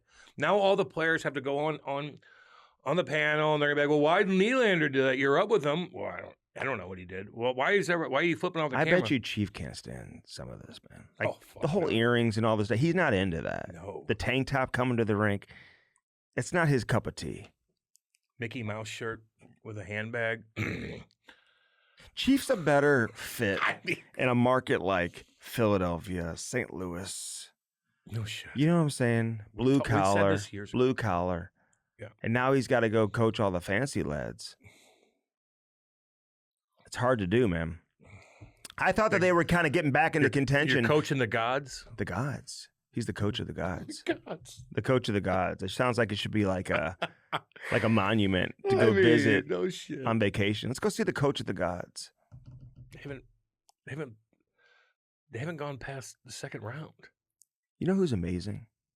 Can I guess? Yeah, Who? Tom Brady Oh, at yeah. broadcasting. Of course. I like him. People chirp him like, fuck that. No, he's Dude. getting rave reviews for yesterday because He breaks plays down. dude, he's so good. Sorry. And Romo's getting chirped. Because he's like, hey, I got, you ever do this with something? Yeah, You're I like, know. what? Like, no. What's going on with What's the game? going on in the game? You ever eat a football type You ever thing? eat a football? No, I have not. I know.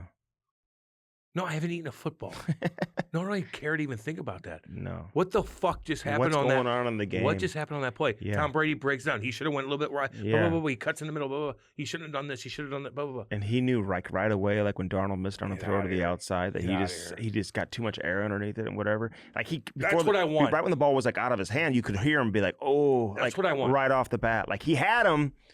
I like so Tom Brady. he's getting some serious accolades right now. Should. He and Kevin Burkhardt. I'll give Kevin Burkhardt a shout out too. He's the play-by-play guy. Those games are okay. I just have a Oh, feeling. really? You didn't think that was a great game last night? The Rams game in Seattle? Did you not watch it? Yes, I did watch it. And you didn't think it was a good game? A great You game. don't know ball, dude. No, You don't know ball. Teach me.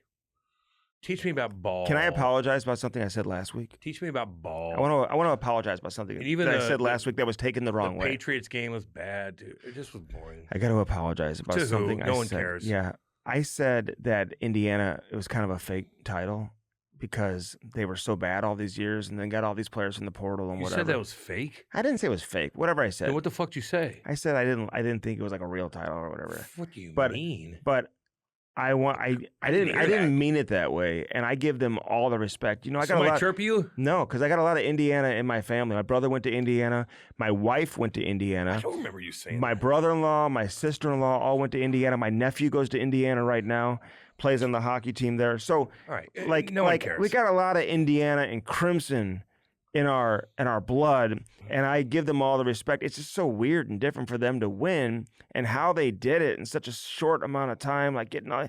It's just interesting to me. You know what I'm saying? You're so used to seeing the big Welcome dogs. to the club. You're so used to seeing the big dogs win Why all the would time. you have to even go back and say that? Because I want to make sure What I'm, the fuck I'm are you giving them their talking real about? props, man. I've Yeah, we- got a mad respect for Indiana football were and what they fantastic. did, and I hope they do it again And next Kurt, good old Kurt, has all those memes like year. hey. Signetti. The funniest meme when Do you know Ohio Sig- State when they beat Indiana? The last time they beat them, which they haven't beaten them the last couple times they face each other, I think, or at least the No. last time for sure. No. But the last time Ohio State beat Indiana, the players were putting cigarettes down in the turf because of Sig, like, putting the cigarette out because of Mhm. Sig across the street. Signetti, Mhm. the head coach. Mhm. Was that real with the Edmonton Oilers all having cigarettes when Draisaitl came into the locker room or whatever Maybe. That's cool because Draisaitl smoked at the at the wedding? But And they all had smokes. the Darts. But no, like Kurt Signetti, dude, like He's the he's shit. fucking I just wanted to shit. get that out there. Jesus, dude, you are. Somebody wrong? said something No, to they didn't. you, and you're like, you have to backtrack. No, that's all good. You have to backtrack. No one. I didn't even remember you saying that. I know, because I wasn't a big deal. I didn't really chirp him, Who but like said something to you? Your uncle or something? I'm Somebody just, that went there. All I'm saying is I've got a lot of Indiana blood, man. My brother went there too, and my nephew Somebody goes there chirped now. Andy, so now he's got to apologize for. I didn't even know you said that. A lot of people went to Indiana, dude. Why don't you write out a statement and put it on Twitter? I'll have the Rangers write See, it that's for what. me. That's exactly what's going on. And he thinks people are chirping him for that. Never saw anything. I see everything. Mhm. No one said a fucking thing, No. but now he's got to come out and apologize. Yeah. Not That- one chirp about it. But that's Not how I one. But see how I recognize it No. myself because I didn't Now you're like how bringing I attention didn't to like it. how I said. That's okay. I didn't like how I said it and how it came across, so I wanted to correct that. Signetti, when he's like this, somebody's like, yeah, that's me looking at that 260 par 5 that I'm acting like I'm going to, knocking on the green, making sure everybody's off the green. Meanwhile, I hit it 20 yards because I topped it. Mm-hmm. Like the funny meme. Anyway, shut up. It's all good. Signetti, he's awesome. Who do you College- like in the Super Bowl? Do you know ball? Like this Super Bowl, Patriots and Seattle. I don't know. Not into it. Not into I wanted my boy Puka Nakua to get in. Pookie. He And Buffalo. chirped. He didn't know what he was I can't chirping. believe you. would Well, I know, like but he him. didn't know what he was doing, dude. They set him up for that, and you know that. Is that what he? Why are you doing it then? What do you mean? Isn't that That's like what he did. anti-Semitic? Is it? Dude, don't be doing stuff that's offensive. What does that mean? You're doing it I again. You're never- making fun of it. I never even knew that was a thing. Neither did until I. he and did he it. didn't either. Nobody so did. don't blame him. He didn't fucking know. He's These cool. people put him on the spot. You should be mad at them too. I am. Although they are Jewish. Yeah, but they made him do that. He's chirping their own kind. Like you could do that. Like, sorry, like we can't chirp that. You can't chirp that? Like, Should've okay. gotten- We chirp fucking hillbillies. We chirp this. We chirp that. We chirp everybody. Everybody gets fucking chirped. Could And have they gotten should. canceled for that. Ooh. Just a They stereotype. still cancel people? It's a stereotype. Fucking A. Who's getting canceled now? Who's a big, who had to apologize lately for something? There's every day. Every day somebody's going to apologize. If you're Buffalo, who do you hire as their head coach? Do you have any candidates in mind? You think Phillip Rivers would be a good head coach to come straight out of playing and be a head coach? I don't know. Fuck, I don't know. Jesus, Maddie? Do you know Probably, ball? Can I get somebody in here that knows ball? Mike Tomlin. WNBA season's getting ready too. See, he man. asked me a question, and I fucking give him an answer, and he acts like he's tough, and then I give him an answer. Now he's going to WNBA. No, Tomlin's going to get another shot at something, and whatever. Would he you hire wants. him? Fucking hey. Hell yeah, I like Tomlin, dude. He's cool as shit. Although he did trip that guy up one time. That's On okay. the sideline. It's just into the game. You don't do that. If you were a fucking athlete and you're going 100 miles an hour right by the sideline, and some fucking coach who never played fucking trips you up in an important game, He didn't play. right? Did Tomlin play in the NFL? No, He He's might been have played high coaching for school, so and long. he thinks you played high school. I wouldn't mess with that Mike Let's see. Vrabel. I'll tell you that. No, He'll mess he's a you fucking up. shit kicker. Goddamn right. Didn't he get fired too? And then now he's in some. Tennessee, I think, fired him. Yeah, exactly. He's no good. Maybe he's And got then he goes he's got a quarterback.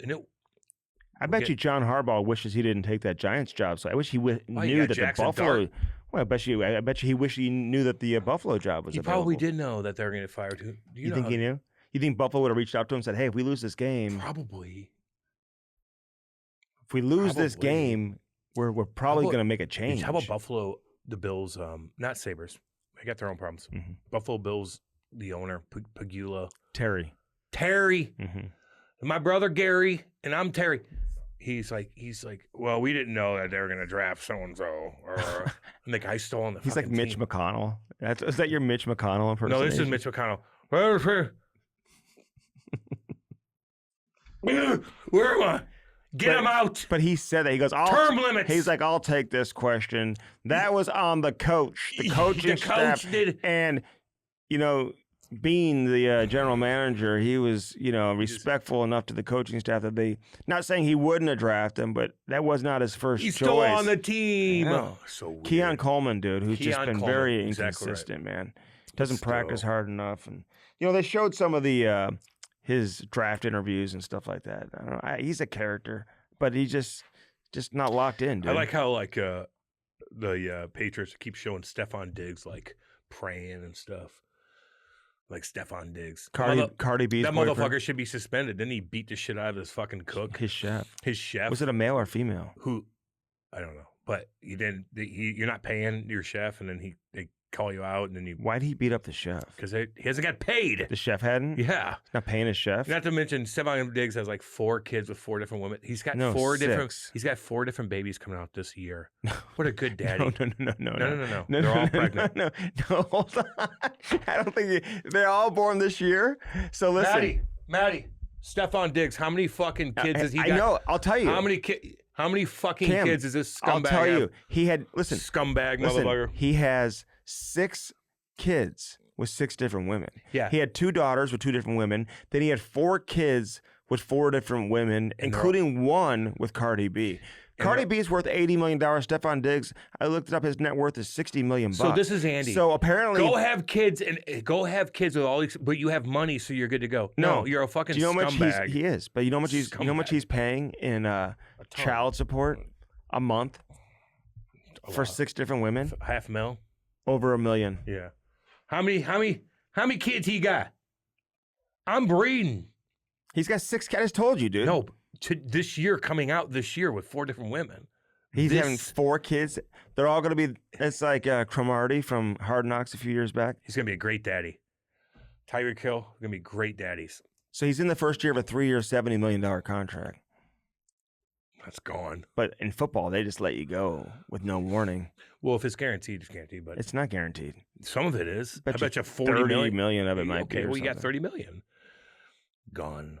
He had 5 catches for 17 yards in yesterday's game. There was He's still good. that boring ass game. I couldn't even watch it. That's why I'm saying. Even this Super Bowl's gonna be.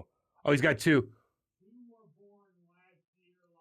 Yeah. Quick last year, and he's got 2 more coming this year. Get Well, he just had one. That's within your the last, daddy. He just had one within the last few weeks That's your daddy right there. with Cardi B. He'll get attention. Though. Father of the year, probably. Father of the year.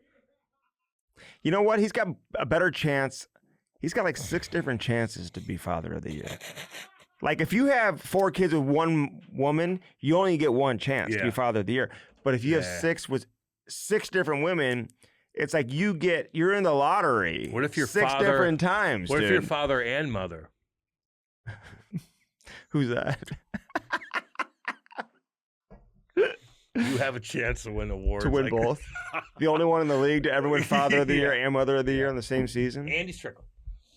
Don't say that. It's disrespectful to Laura, it's- dude, who works her ass off, Not- dude. I'm gone, and she's working her ass off. I didn't say anything. I didn't say anything. Working her ass off.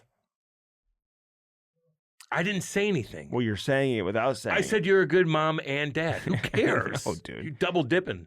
Talk to her, dude, because she listens. Larry, I love you. I'm going to listen to your podcast. You're goddamn right. You're damn right. You're a good mother and father, just like Andy's a good father and mother. See, that's it. I love you. Mm-hmm. What? Good. No, that was like better. Is I'm that better? glad you did that. Yeah. Because otherwise it could have been taken the wrong way. Which way? Like you were chirping. What? I don't chirp. I can't wait to put my gloves on that are the same color as this coat and get to work, man. Fucking work. Your neighbors, they need your help. I wish I had a snowblower though. Get one. I know. I've seen some really cool ones. Seen some videos on Facebook. Andy's going to get a snowblower, and you'll never use it. I know. I would use it now, though, man. You'll never use it. Especially in this snow, it'd be so easy. So easy. Just do it yourself. I know. I got a guy coming over actually shoveling the Here's a driveway. pronger tweet. Oh, here. can you get one? The gap isn't talent or timing. What is it? It's daily discipline. Mm. Showing up when it's uncomfortable. Staying consistent when no one's watching. Stack the days. That's how progress is made. That's how it's earned. Chris love Pronger, it. baby. Discipline. I'm there, ready to baby. run through a Let's go. wall, baby. Let's go. That's his book.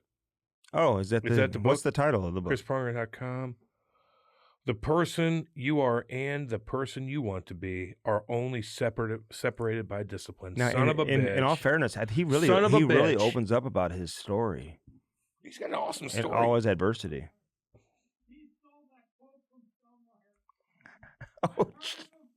Oh, Matt, he's heard the quote before. Prongs. Maddie just heard that quote before, so you straight up stole that mug. Let me look at the What's comments. the quote again? I lost it. Here it is. Whatever he said in his tweet, he definitely stole. Wow. Are you accusing him of stealing? Maddie is. Our producer, Maddie. I'm ready to run through a wall after I heard that. I wonder if Then he, do it. Wonder if I'm Then mentioned, do it. if I'm mentioned in the book. There's a wall right there. Wonder if I'm in the book. Probably not. Whole chapter. Yeah. Anyway, who's the biggest upset player this year? Upset player. Who, Andy? Andy wants questions. Yeah. Andy Team Andy's me up. on. Team me Andy's up. on the panel. Team me I'm up. Liam McHugh. Team me up. Andy, Mhm. who's the big player upset of the year? Who's the Player upset of the year. What does that even mean? It means which player Uh-huh. is the biggest upset this year? I mean, there's a lot of different ways to look at it.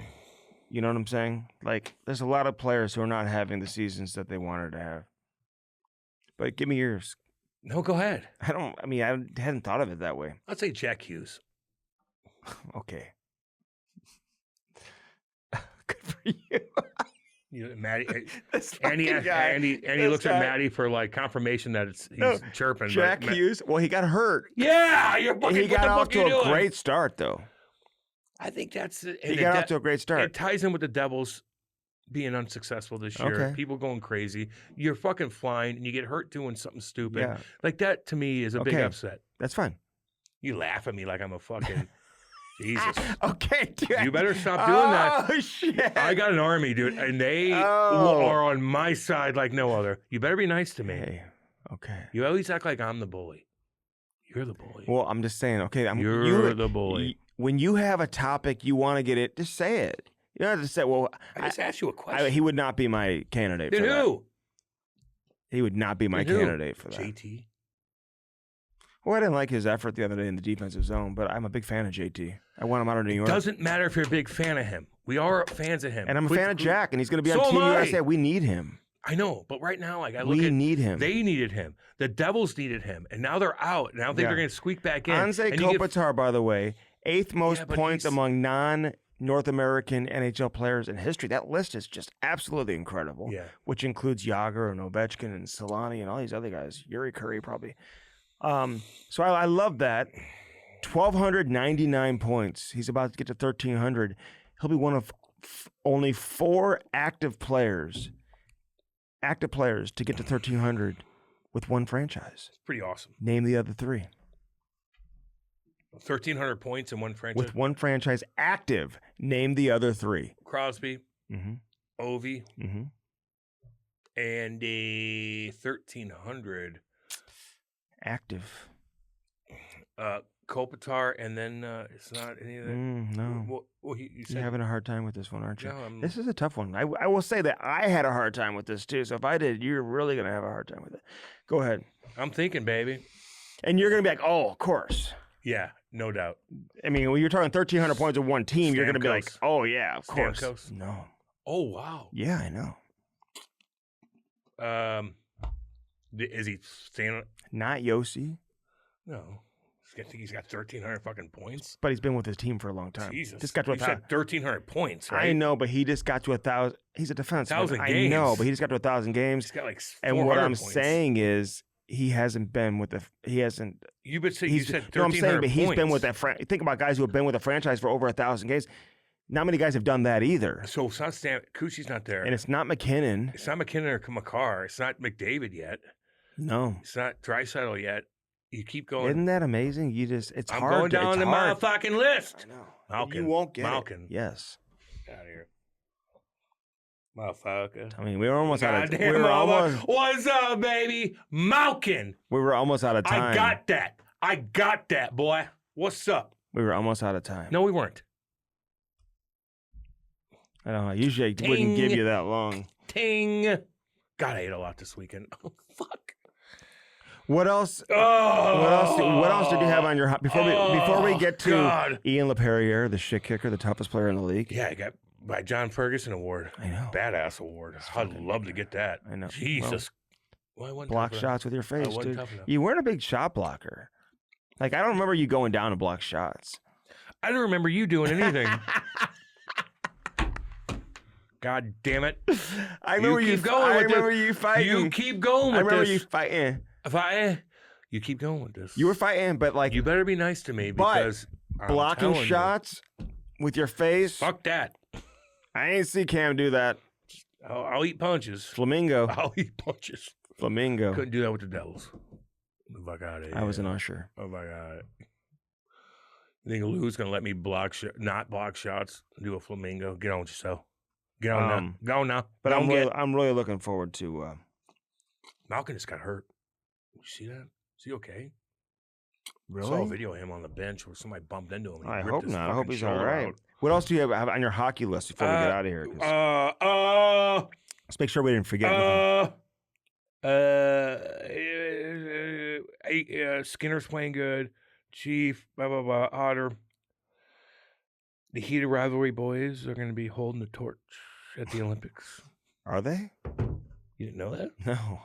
In Why not? Italy? Why wouldn't you know Can that? I just say this? Why wouldn't you Can I know- say this? Are you not paying attention? I'm not. And I will admit that. I have not watched the show. But why does... Here's what every... You're making All right, me let's- uncomfortable. All right, so let me take you into the locker room right now with the NHL. Everybody's talking about it. I know. Okay. But here's what every... And here- you don't even know anything. I don't. You And I son of a haven't bitch. watched it. But you know what? Here's what the NHL players are saying. Whoa. Have you... What do you think of Heat? And they go in and on and on and on about how it's great and this and that and that. Have you watched it? No, I haven't had a chance to watch it yet. Like, dude, like, I've heard at least two. It's like, how can you say how great it is? And I'm not saying that it's not, but like, What do you how think- do you know? why do you think- That's virtue signal. No shit. Like, What do you I'm mean? just saying, I've heard a couple players. Don't act like you're saying how great it is for this. Like, and people actually believe what they're saying, but you haven't watched it. How can you comment on something you haven't watched? I love it. I haven't been able to watch it. Been able to. I haven't. He hasn't been able to. I haven't had time yet. But so I can't comment whether it's great or not. I'm sure it's a good message and people seem to, believe that and whatever. But I haven't had a chance to watch it, so I can't comment on it. And why can't a player say that? You're on the road all the time. You have all this free I don't have as much time as you think I No, do. you do. No, You absolutely I do. haven't had- You had 2 days off in Dallas and you didn't watch that? I haven't had time I don't for it. like your attitude. I love Dallas. I don't like... No shit. Oh, my God. Oh, They jeez. are so lucky. Did you look around? Should I give Did you... Wait. Because I know you don't think that... Stricky's top Did you 5? look around the Top hotel? 5 Did NHL you, cities. Andy, did you look around the hotel and just look? Dude, Oh, yes. my God. Look.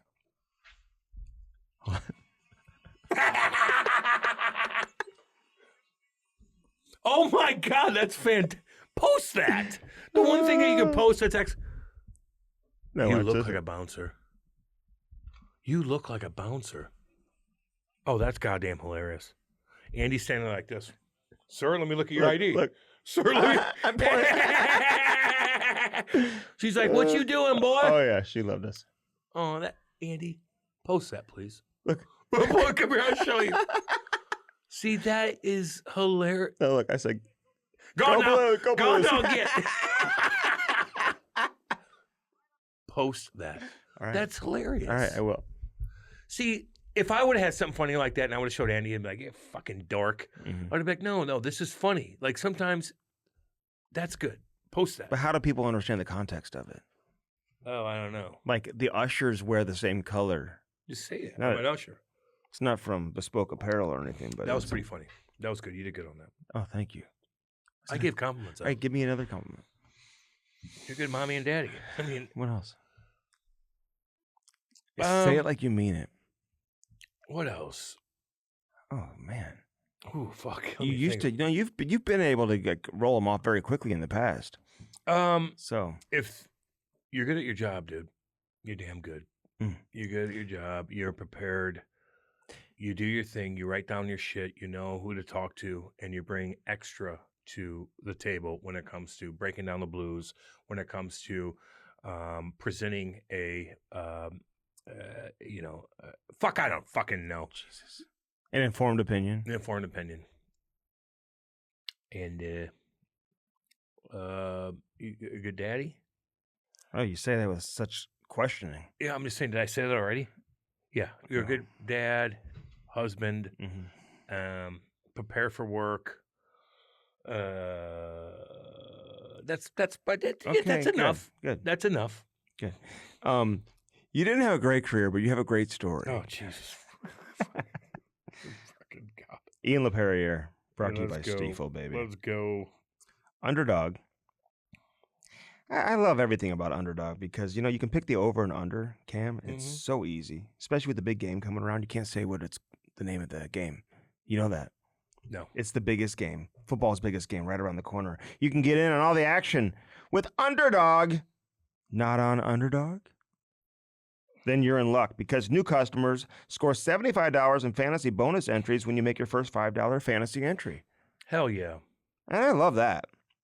I love that. So if you get them right, you could win up to 5,000 times your cash.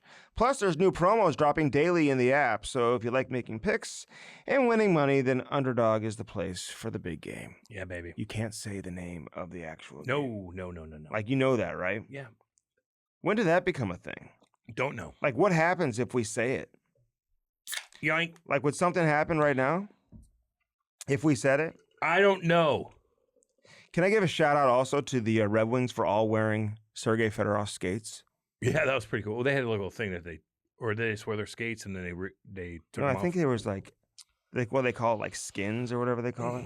That was a good interview with them and Chicklets. Sergey? Oh yeah, He was fantastic. he's great. Just a fucking wheel.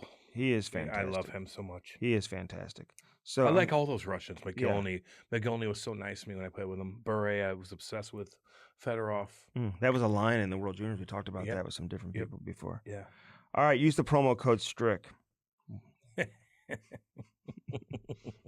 What? No. What are you waiting for? Yeah. Download the app today and use the promo code STRICK to score $75 in fantasy bonus entries when you play your first $5 on fantasy.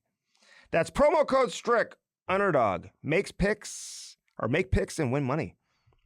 Love all of it. Over, under. I'm going to say it right now. What?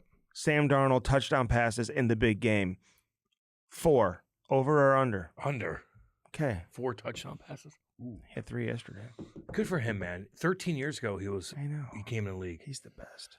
Download the app today and use the promo code STRICK to score $100 in bonus funds or bonus entries when you play your first $5. That's promo code STRICK. Underdog. Make picks, win money. Must be 18 plus, 19 plus in Alabama and Nebraska, 19 plus in Colorado for some games, 21 plus in Arizona, Massachusetts, and Virginia, and present in a state where Underdog Fantasy operates. Term apply. See assets.underdogfantasy.com/web/play and get terms _DFS_HTML for details. Offer not valid in Maryland, Michigan, New Jersey, New York, Ohio, and Pennsylvania. Concerned with your play? Call 1-800-GAMBLER or visit ncpgambling.org. In New York, call the 24/7 Hope line at 1-877-8-HOPE-New York or text HOPE-NY. That's 467-369. He's had to grind it out. He's not, but he's been good for a couple years now. And you know what? He was a 3rd overall pick. How about he got chirped and he got how about up and down. I like. How about what's his name? The former quarterback who won a Heisman at Baylor. Played for the Washington Redskins. He was on ESPN. They fired him or whatever. He's kind of nerdy. He's so nerdy. He did that rap back in the day about Tootsie Pops or something. Yeah, he Pop Rocks and Tootsie Pops. I don't know what you're talking about. RG3, yeah. He has this whole list of Sam Darnold made the Super Bowl before all these quarterbacks, and like he mentioned guys who had been to the Super Bowl, like Jared Goff, for example. It's like, dude. No, they're all stupid, and even like Ryan Clark and those guys. Like, what'd they say the other day? Cam Newton said They're- Notre Dame's been irrelevant for years. They just made it to the national championship. He goes, well, besides that one, they made it to the national championship a few years before that too. Stephen A. Smith and Ryan Clark. Stephen A. Smith's talking about the great defensive play of the Patriots. We got to give this brother a shout out. We got to talk about this brother. We're talking about this brother, the defensive coordinator. We talk about this brother on this show, and he's been out since week 2. Recovering from like cancer or something like that, and they didn't know that he's like going through a battle. $20 million a year. Going through a battle, and you don't even know. We talking about this brother. Shut up! All 3 of you suck. You all 3 suck.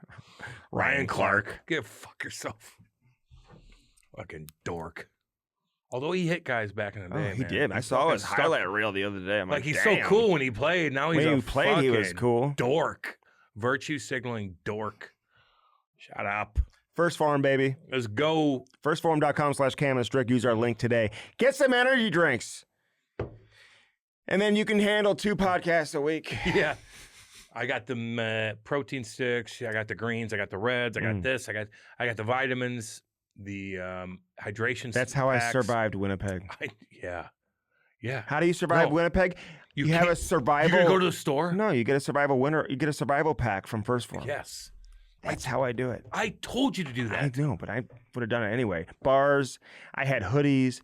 I Everything had. warm. Oh Just- my God! Let's This go. is First know. Farm. First Farm, baby.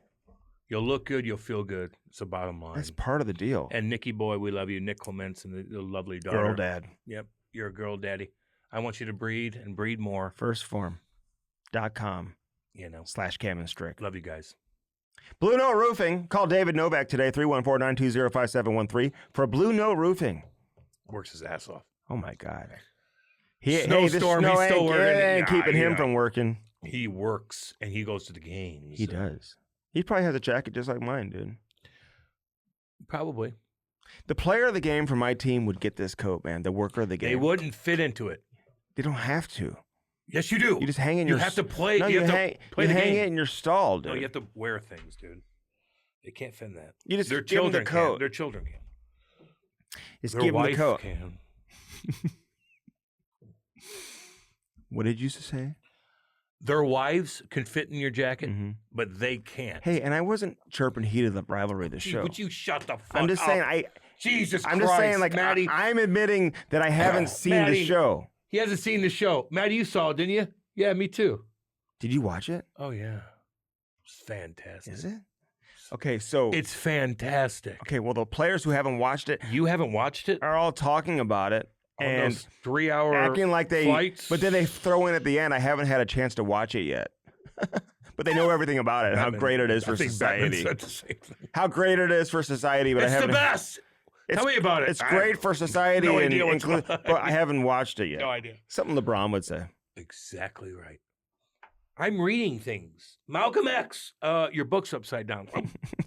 Sorry about that. Dork. So He's a dork too. yeah, no. All right. Andy gets his news from Steve Kerr, by the way. That's who Andy gets his news from. What's Steve Kerr have to say? He was- Andy's like, that's me. Steve Kerr is a great sharpshooter from the outside. Could defend too. Played at Arizona, was a great Wildcat back in the day, also with the Arizona Wildcats, man. So don't. Cool. And his dad died. Got shot. My mom I died. think. Oh my God. I know. You didn't know that? Did I ever I say I'm know. sorry? My to hear- mom died. Did I tell you I'm sorry to hear No, that? shit. Did I reach in? Did I You reach didn't out? know? Did I reach out to you? His dad died. My mom died. Oh, okay. Did I reach out to you? No. You I was told me there- to I work was- harder. I was there for you. I told you to Hey, work harder. Blue Note Roofing, 314-920-5713. Cam, you good? Yeah, my mom's, she's dying. Gutters, Anyway, what's going on with the sponsors? Roofing, soffit fascia, Fascia. Working their ass off, baby. We love you. siding, everything. Call David Novak today. Sparks Hockey, baby. SparksHockey.com. Get your skates sharpened by the one and only you. You're the one. You do it. No, it's Don't Sparks take it. does it for you. You press a button. Yeah. You don't have to do a goddamn thing. You press a button. You don't have anybody else doing it. You No. buy this damn thing and you put your skates on it and you press a button I know. and it's over. I know. Boom. They do everything. Sparks does everything. Not Andy. Not you. I You know. press a fucking You button. press a button. Your kid could do it. Listen, Your wife could do when it. I'm traveling, my wife can get my kids skates sharpening. Isn't that amazing? Just She might press the wrong button. You You have to. can't. we can't. No, Okay. it's easy, dude, for anybody to do. What if she's What do like you- this? She's like, how do I use this thing? No, you just put it in. Ty knows how to do it. Ty knows how to do That's it all, too, man. dude. There it is. There it is. Sparks Hockey, baby. Use the promo code Cam and Strick. It'll save you more money than Black Friday and Cyber Monday. And Seth won't be sharpening your skates Well, anymore. he's a weirdo. Saw him on the news a couple times over the weekend. Oh yeah, what was he doing? Touchy, Bad blue, things. Bad things. stealing things. Yeah. All right, let's get to Ian Laperrière. Lappy. Lappy, let's go. Broken with Shit the kicker. Blues, finished with the Flyers. I think he's scouting now with the New York Islanders. So, Yeah, that's what it said. Yep. um, He was with the Philly. Flyers, LA for a long I time. thought he was with the Phantoms last year. Yeah, as a coach. Yeah. As a coach. And he was assistant coach for a long time with the Flyers. So we got lots to get into with the Hell one and yeah. only Ian Laperrière. Been Check it wanting to out. get him on for a long time. Yeah, we dude. love him, man. Joins us next on the Cam and Strick Podcast. The Cam and Strick Podcast is brought to you by First Form, baby. Use our link And do it today. www.firstforum.com/CamandStrick. Get jacked now. They are the real deal. Get that protein, check out the apparel, eat those bars, and drink those energy drinks. Firstforum.com/CamandStrick. Yeah. Now on to the interview. You got to LA after Gretzky, though, right? It was like the aftershock of Gretzky being there. He came to St. Louis, and then all of a sudden you're in LA. 2 weeks later, I like to say that they were looking for a center who can make plays like Wayne, and they came and got me from the Rangers. Wasn't that a one-for-one trade? One-for-one Gretzky for you? No, but I went to the Rangers in between, though. That's what people forget. For 2 months, and I was so happy to get moved to LA. That was so weird because you went for Stefan Matteau, I think was the trade. Oh, yeah. And listen, Ian, I got to tell you, because I was in high school when you were playing here in St. Louis. Okay. And like the kids loved you. Like you were like, I mean, Holy was, getting a lot of kids into hockey and stuff like that. But the kids, a lot of kids, like their favorite player was Ian Laperrière because like they hadn't really seen a player like you in a while. You came in, got so much attention because you're always getting under the skin of opposing players. Were you shocked by the trade? Like how'd that go down? Because I was. I'll remember for the rest of my life, like it was December 27th, the freeze was done. And my agent called me during the day, he called me on the 26th. He goes like, when the freeze is over, you're going to get traded to the Rangers. I'm like, holy cow, never been traded. Like in junior, played 4 years, same team. Got to St. Louis my first year, had a good year, great year. First year in pros after lockout was just second year. Keenan was on my butt. And fair enough, 27th, he calls me and he goes, Mike called me. He's like, he just got traded to the Rangers. And fair enough, next morning I go pick up my stuff. But on my way there, I park my car and Al McInnes is walking in at the same time. And listen, I'm a French guy. I'm an emotional guy. I started bawling. Like I've never been traded in my life. Not ever junior and anything. So I kind of felt rejected and I'm bawling. And Mac goes like, what's wrong? He thought somebody died. He's like, are you okay? What's going on? What's going on? And I'm like, Mike, I get traded. He's like, what? And I'm like, yeah. And fair enough. I walked in and Mike is there and gives me a big hug. I'm like, what the fuck? Can I swear on your show? Oh, yeah. Okay. Come on, dude. So I saw Cam there. I'm like, I'm sure I can swear. So I'm like, what the fuck? I'm like, he's hugging me after trading me, whatever. So pick up my shit and Bob Berry comes in, and back then we had those nice bonuses, like cash bonuses, and we just, like I remember, like shutout was $1,000 cash, and listen, I was making whatever I was making, and Bob Berry was our assistant coach. Start running, he's like, hey Lappy, there's your envelope. I had a huge envelope. I was pretty happy about that. So got to the airport, got to the Rangers, but I was shocked. To answer your question, I was 21 years old, 22-year-old, so I was pretty shocked about being traded. To reiterate what Andy said, like all of us kids that were playing hockey and playing AAA and doing our shit, we're about 10 to 12 to 13 years old when you got here. We were all obsessed with you. You were crushing guys. You got the crowd emotional. Yeah. You were doing everything.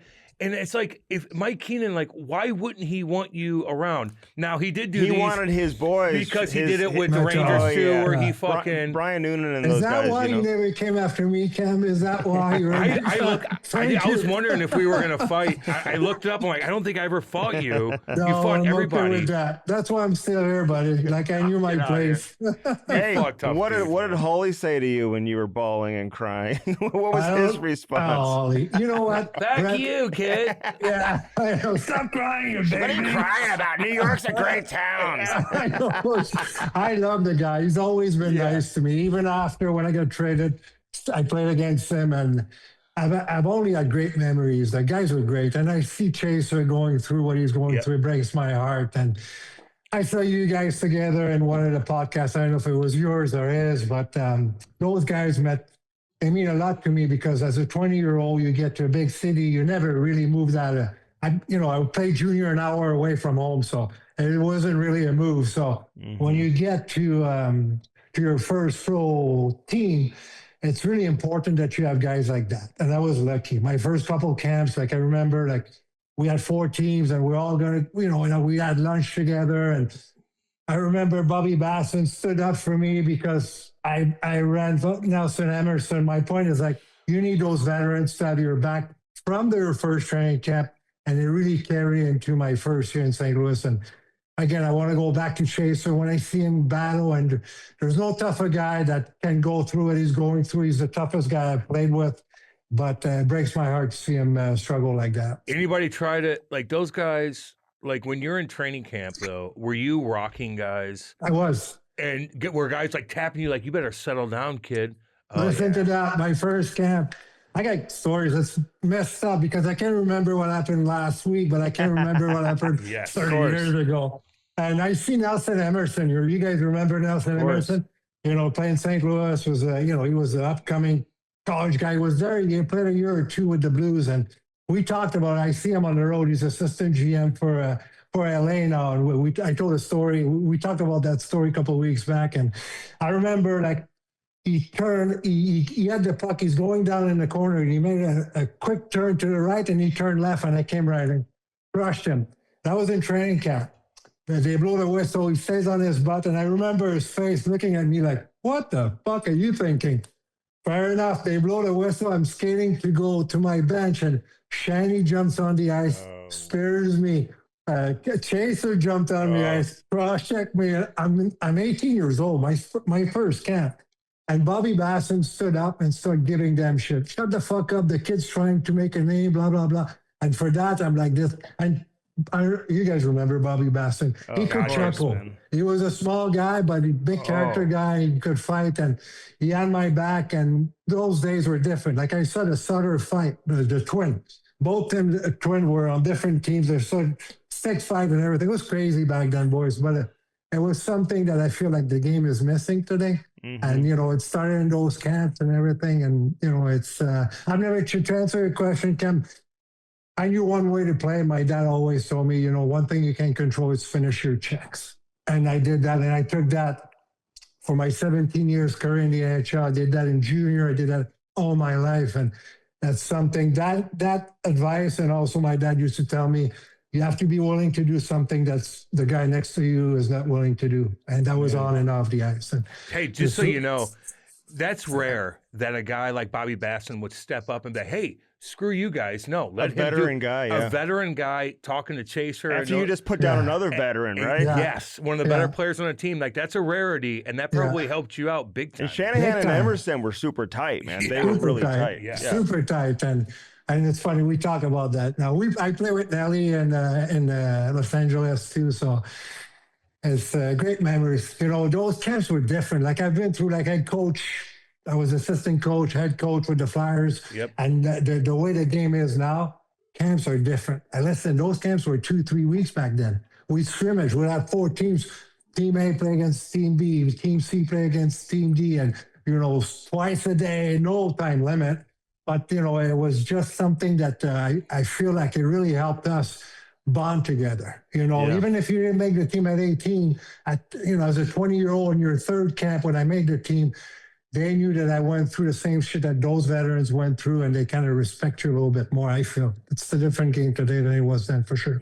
But then, did the veteran guys, like when you joined the team, though, in the regular season, you make the team, like, I mean, they had your back, though. They probably loved the way you played, man. They probably loved having you as a teammate. On my back, like, I'm sure you guys don't remember. I do, because I played junior until I was 19 years old. I'm in Drummondville in Quebec where we play. I was the captain of the team there. Like, so in the afternoon, we're playing pool at a pool hall and everything with my teammates, and the trainer started running in. He goes like, Lap, our coach wants to see you. So I'm like, fuck. I'm like, he got fired. The team was struggling at the time. I was 19 years old. I sit in front of him. He's like, you just got called up with the Blues. I'm like, what? I was like, you never heard of that, and you don't hear that today.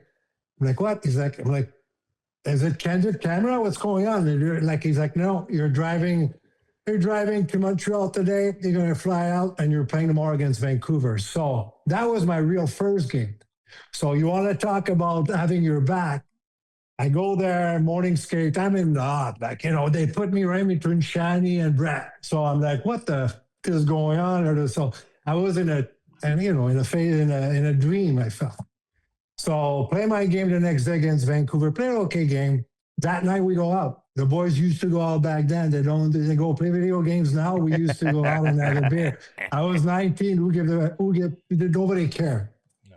And talking about having your back, we're all in a circle like this, and I'm joining the guys to go talk to them. And there's a guy out of nowhere walk by me, step on my foot, a drunk guy and everything. Chaser stayed right in. I played one game with Chaser that night. I knew Chaser from camp. He grabbed the guy by the jacket. He's like, "What are you doing? You know, our Chaser can lose it. Start losing it." The guy was all pale and walked away. I knew back then that he had my back. And that same night, Shani was there sitting at the bar like a cool guy like he is. And he's 25 years old at the time, 24, whatever. And he grabs me. He's like, "Kid." He's like, and we talked about that too. He's like, "Kid, just remember it goes so fast, so you better enjoy it." He was 4 years older than me. So, you know what? Relax there. But there was, great memories. And again, those guys really helped me start my career the right way. I love 4 hearing years is that, a long man. time in NHL, though. You're right. But even like I saw Shani after that, at the meetings and everything, and we talk, we like, hockey player camp, you know how we are. We like to tell stories. That's all we have right now. We don't have the day-to-day stuff like we used to. Stories, that's all we got. And told Shani that story, and he's laughing. He's like, "Man, I was 3-4 years older than you. What was I thinking?" I'm like, "Yeah, but it was, it's just learn a lot. Brendan Shannon telling you that was something." So I love it. describe the Chris Pronger in St. Louis when you play with Pronger versus the Pronger when you play with him in Philly. Like, was he the Opposite.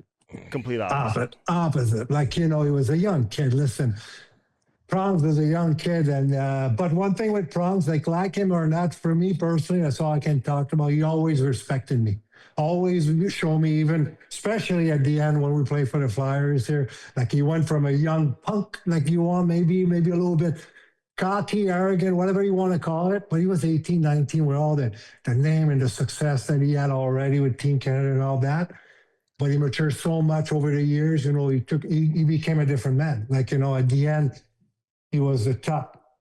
I feel like he's top 10 in the history of the game, the way he played and the minutes he played and what he won and the leadership, the presence that he had, and no BS. Like, when he came to Philly, and I love that, and I feel we missed that. He made sure the kids, the rookies, stay sitting until the veterans come off the bus there. And for me, don't call it hazing, because that's not hazing. It's paying your dues before you can get up. Play games, become a veteran, and you'll be able to step up and get out of the bus. And little things like that, I really do feel like the game is missing today in Prongs. And we're talking like 15 years ago, it was out of our game already, but Prongs brought it back and made sure guys respect the game and respect the guys that have been through it before. And for me, Prongs, like, we stay in touch, we're still in touch, and I got a lot of respect for the man he became. And just, you see him, he's got that presence about him, that aura about him that, only a few guys that have been around have. Yeah, and that's the way he came up in the game, right? I mean, when he came in to the National High, guys were telling him, "You got to stay seated till the veterans eat, or until they come off the bus or whatever." But are Same guys with doing me. that now? Are guys now going to the front of the line during the meals and stuff like that more than they were back in the day? Oh, yeah. There's no such a thing anymore. You're right. That's another example. Sit, wait, we'll go eat. You can go after. And again, people are like, maybe people on your show will be, I doubt it, but maybe some people are like, that's hazing. It's not hazing. It's paying your dues. Yeah. But I Pay your see it. dues. I see it now. The Blues have a lot of young kids on the team, and I feel like they're super respectful I to the agree. veterans, and I feel like Well, Shenner's got that old school in him. Yes. I coach Shenner and both Shen brothers. I got a lot of respect for the family. I love the parents. They're both great kids, but they're old school like that. And just the way Shenner plays, he's a tough. There's so only few guys playing that way still today that one of his teammates get crushed. The gloves are left back in the neutral zone, and he's coming after you. Yep. Yeah. And there's only a few guys, and I can see Shenner doing to make sure those kids respect the game. You have to respect the game. That's the only thing we have right now, especially with. I almost feel like we need it more than ever, especially the way the money is right now, and guys are all like corporation. They're all about, little businesses. They're on their own, and I get it, and I'm so happy they make it. We set They make that much money. We set a full year to make sure those kids get paid down the road. So I'm happy for them. It's not a jealousy.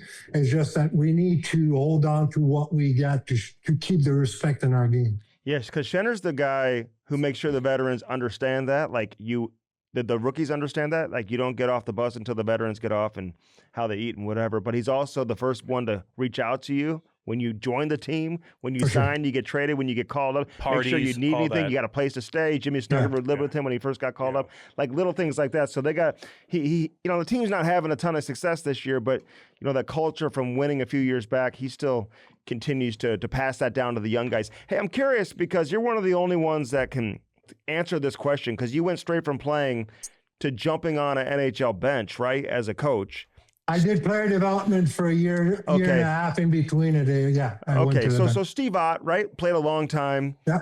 Then he came on the NHL bench, or actually he was the eye in the sky for a little bit. Then Chief brought him down, and he was an assistant for a long time.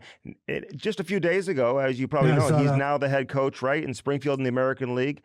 Like, what's the difference now? You did the same thing. You went and became a head coach in the American League. What leads to that decision? Like, is that important? Like, if you want to be a head coach in the NHL, how important is it to get that head coaching experience? You have to. You can. Guys done it before, but I really do feel you need to go down and run your own show. That's why I did it. Like I still had a contract with the Flyers to be an assistant coach with Alain Vigneault and Mike Yo and Mike Therrien. But I really want to have that challenge because I want to be a head coach on the road. You need to be a head coach if you want to be a head coach. You just, especially like you don't see, like Steve did it in Philly, but he was a head coach for the Phantoms for years. So you need to feel that it's a different animal. As an assistant coach, you do have a responsibility, but might be the PK, might be the PP.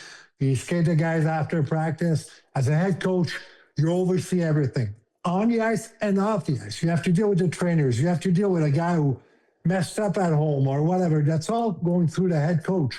Before you know, if you can do it at the best league in the world, you have to be able to do it at the lower level. And I feel like for Otter, it's the best move. I know he wants to be a head coach, so I think it's the best move for him to go down there and run your own show. You always have bosses. The management will tell you, especially in the American League, this kid's needs to play a little bit more, blah, blah. There's a lot of politics involved, but you have to deal with that and better yourself and make sure you can do it at the lower level before you can do it at the big level. So I'm curious. So you're an assistant coach for a long time. Then now you're a head coach in the minors. Mm-hmm. What's your first objective that you want to get done? Get to know the guys, have the good speech. Like, what do you say to the guys? Like, what's your first thing that you initially want to do as a new head coach? Well, for me, like I went from assistant coach with the Flyers, so I knew all those kids that I were going to coach because I went through training camp with them and I built a relationship. One thing I didn't want to do is to be somebody else. Somebody different. You can't do that. We're not that smart, but we're not that dumb. Like if a guy comes in and he's a different guy that I sent my first 3 training camp, he'll be like, this guy is a phony. He's like, he's two-faced. That's one thing I always said. I'll still be myself. Obviously, you're the head coach. So one thing you control is the ice time. You do it right, you'll play. You don't do what I'm asking you to, you won't. That's the only thing. But to go from who I am, I'm an outgoing guy, and I think I'm a people person. I didn't want to go and be a quiet guy and be a dick and be an asshole and not talking to anybody. So I think that's what a lot of guys are making because pressure sometimes, you do have the pressure as a head coach. Pressure doesn't do well to everybody. Like pressure sometimes change people. And that's one thing I didn't want to do. And I had to shake myself a couple of times when we did struggle. The first 2 years I coached in Lehigh, our team was so we did struggle. I had to remind myself that, I still need to be myself because I'm going to lose my room. How was Chief working on? You see his head, by the way? Jesus Christ. Oh, my God. I text him. What the fuck? Because he's the best. You guys know Chief. Oh, yeah. I text him too, man. He gets right back to you. Well, what the fuck? It was I know, but Lappy. I know, obviously, I told him, I'm like, listen, I know it wasn't on the treadmill because you're as big as a house. He's like, listen, treadmill, this for a woman. I'm like, no. So he's like, he was lifting, and I can see him because I joke with, I like to run. I'm a runner. So he always looked at me when I coach, what are you doing running? It's not good for your knees. Yeah. that weight that you drop on your head's really good. But it's funny because Chief was always like, "Yeah, I've never been bruised. I've never been cut." I'm like, "Well, you can't change your story right now." It's all the way. Poor guy. Oh my There's God. I don't care. He'll never admit it, but there's no way you don't get a concussion from that. You know, there's no way that to cut a person like that, especially him. Like, I'm just glad he's okay, but there's no way he was going to change. There's no way he wasn't going to coach. That's for sure. I want to see what Frankenstein. I want to see what the bar looks like. How much damage did he do to the actual weight? You know, I just want to know what Nothing. he did. What did he do? How is that? He was I'm doing trying a to put it squat or something. Lappy, I'm trying. We've all worked out so long for years. I'm trying to put this together, and I cannot do it. But Maybe, like for sure he got challenged to do something stupid. He didn't tell me, but the way I see it, probably like you can't do it with a TRX or whatever, like something Yeah, it that was doesn't something make about any that, sense. TRX, He's yeah. probably like, yeah, you'll see, I'll show you, and boom. Imagine voice. Oh my And God. it's not like he's got my, he's Yeah. holding on for the hair back there, I but he's know, got my so- haircut. I know. He's got the black eye to hey, go when with did you it, start but- losing your hair? By the way, because I'm going through it right now. Did you start Just losing? shave it. I lost it like. I know. Listen, why? Like, I started shaving when I was 24, 25 in Okay. LA. Not because I needed to, it's because I wanted to look tougher. That's the true story. Eric Lacroix and I, like before the playoffs, were like, yeah, let's shave and start shaving. I'm like, yeah, I don't mind. I got the right head. Yeah, you do. So, but during COVID, my kids, I have two boys, 23 and 21, and my wife, were bored. So I'm like, I'm going to go with back just to see. Nope, bad move. Like, No. I had spots everywhere and everything. Oh, I'm my like, God. all right, we got to keep shaving. Hey, Philadelphia is interesting because they always keep everything in house. They always hire their own guys. You know, Yeah. it's like the same guys have been around for a long time. We've had Bobby Clark on here and Yeah, a bunch of different people. Mhm. But like the way it ended, like is that tough because you have these relationships and then all of a sudden the business side comes into it? Like how did it end in Philly for you? I was there. Like, I always go back, and I told my wife, trust me, it was a tough summer. I love coaching, and I thought we did a pretty good job. But they fired everybody but one guy, so I didn't see it coming. I'll be honest, I didn't see it coming. So they had me drive to Philly to fire me, but they didn't fire me. They gave me a advisor role because I had a year left on my deal, and they wanted me to keep my benefits, which I respect them for that, but I still want to coach. So for me, it was I didn't want to stay there. So they gave me permission to talk to other teams, which I did a couple of interviews, and the Islanders came along and they're like, would you do some pro scouting for us? And I'm like, yeah, keeps me out there reconnecting with people. But again, to go back to your answer, I had 15 great years in Philly. It's a great organization, from Bobby Clark to Paul Holmgren to Mr. Schneider, who started the whole thing. I signed 3 years there. I played 1 year. I had to retire because of my eye and my concussions, but they took care of me. Homer told me, like, if I wanted to stay in the game, he would help me, and he did. They helped me out, and was I better? Yes, but to go to Flyers organization itself, the logo, love those guys. They took care of me and my family for 15 years, so there's no... Yes, was I pissed off? For sure. I'm a competitor. I wanted to keep doing what I was doing. And I thought me and Jason Smith and Billy Downey were doing a pretty good job, but they thought otherwise, and they wanted a new voice, and they put the new voice in, and I moved on. Yeah, well, especially when it's a former teammate and stuff like that, that's got to be a little bit different, right? Danny Briere, obviously, a guy who's running it there. So, you want to get back into that part? you won't get into that part. No. You're more than welcome if you want to. Hey, but I know I am. yeah. So, what you want to get back behind a bench? Is that your motivation? Okay. It is. And the Islanders know, and that's why they've been great. Like, I knew Matthew Darch. I just got to know Ryan Bonus. Those guys have been like, and Matt Martin works with them. Like, he's assistant we had to him the on.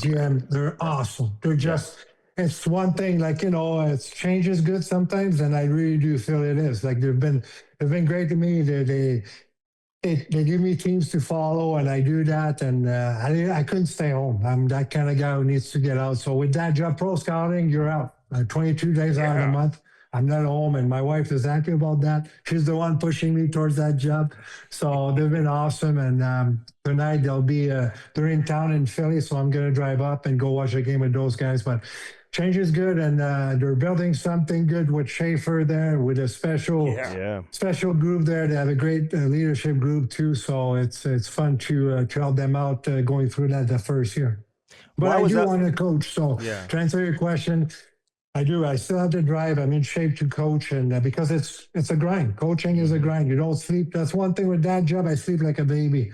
But when you do coach, you don't sleep. There's always something. But I do miss that. I miss to be the guy who, your job's to find answers. You always have problems on and off the ice as a coach. Your job's to find answers, and I love that new generation. They're great kids, and I feel like I get that connection with them, and hopefully I'll get another shot. How much say do you have as a head coach in the American League, though? Like, especially when you have Depends. prospects, veterans, prospects. Yeah. I mean, general managers you're talking to, they want you to get these guys ready and prepared to play in the National Hockey League. So you may have veteran players that can maybe help you win, but you got to get these young kids, some experience. But you need veteran players to help you win because you don't want to develop those kids in a losing environment. But for me, like I go back to my point, one thing you got, and you should have, is eyesight. Because and trust me, I've been through it with the Flyers, like it's different. My best friend is Joel Bouchard for Syracuse, and he runs it like it should be run. Like, you play the right way, you'll play. You don't, you don't. As simple as that. It's simple. Those guys should know. They're playing best teams everywhere they've been, and maybe they had a longer leash, which they should. The first round pick will have a longer leash. I don't care if they tell you, oh, we're all even. That's bullshit. They should get a longer leash. But you shouldn't have to coach by worry, oh, he's got to play a lot because I'm going to get an email or a text after the game because I didn't play him enough. Earn it. Because if you do that, players are smart. You lose your bench, you lose your team. The veterans or even the fifth round pick who's been playing good hockey for you knows that the guy who doesn't deserve to go out there goes out there, and it should be him. At one point, you'll be like, oh, it's hockey. You should play to win. It's a game, yes, it's a development league. I get it. But I'm a big believer you want to develop those kids in the right mindset. The mindset is play hard, do the right way, team first, and you'll play. Don't play hard, don't play the right way. Team second, you won't. And when they do that at the minor league, when they go up, they play the right way. At Tyson Forrester, who played for me for 2 years, that kid deserved every ice. He played 20-some minutes a game. Bobby Brink did the same thing. And guess what? We're a little apart, but when they go up, it's not you to them that Forrest is giving them shit about not playing the right way. They know it's ingrained in them. And I do feel that the American League is a tough job. You have to ingrain that in them before they go to the best thing in the world. Because as much as you want, the NHL is in a development league. It's not. You got to win every night. I don't care. They still develop. Don't get me wrong. But when you get to the next level, you have to win. It's a huge business. You guys know St. Louis is struggling right now. But those guys in the room, they want to win. The coaches want to win because they want to keep their job. The owners want to win because they want to put people in the stands. Shit. It's a business, boys. Yeah, and they've got 3 or 4 young kids here right now, who I want you as a coach, who are by the getting way. some valuable experience. Why were you a 7th round pick, by the way? I mean, we've had guys No like you shit. who have been on, who put up these unbelievable numbers in junior year. You had 180 points on them. Maybe that was after your draft year. I don't know, but Somebody will say it was in the queue, though. Like I love them. I hear People that. sure I still do. hear that to this People day. still talk about that. Yeah. But and listen, Crosby playing the queue, and before he got to the queue, was just a grinder, a brutal player. No, I'm kidding. I'm kidding. It was just, you know what happened? 16-year-old underage. I played in Drummondville. Had a great year. Scored 3 winning goal at the Memorial Cup. And like any kids, and I had the same issue when I turned pro. My second year was, I felt cocky. I felt like I knew it all, and I trained okay in the summer, and I had a poor year, and that was my draft year. So everybody was worried about my skating, and I didn't improve at all. So I got pushed back, and that year too, that was 1992, I got drafted, and that year, that's when the Euro side opened up. All those Euro came over. We were able to draft them. So I was ranked 4th round, but because those guys came over, I got bumped to 6th, 7th round.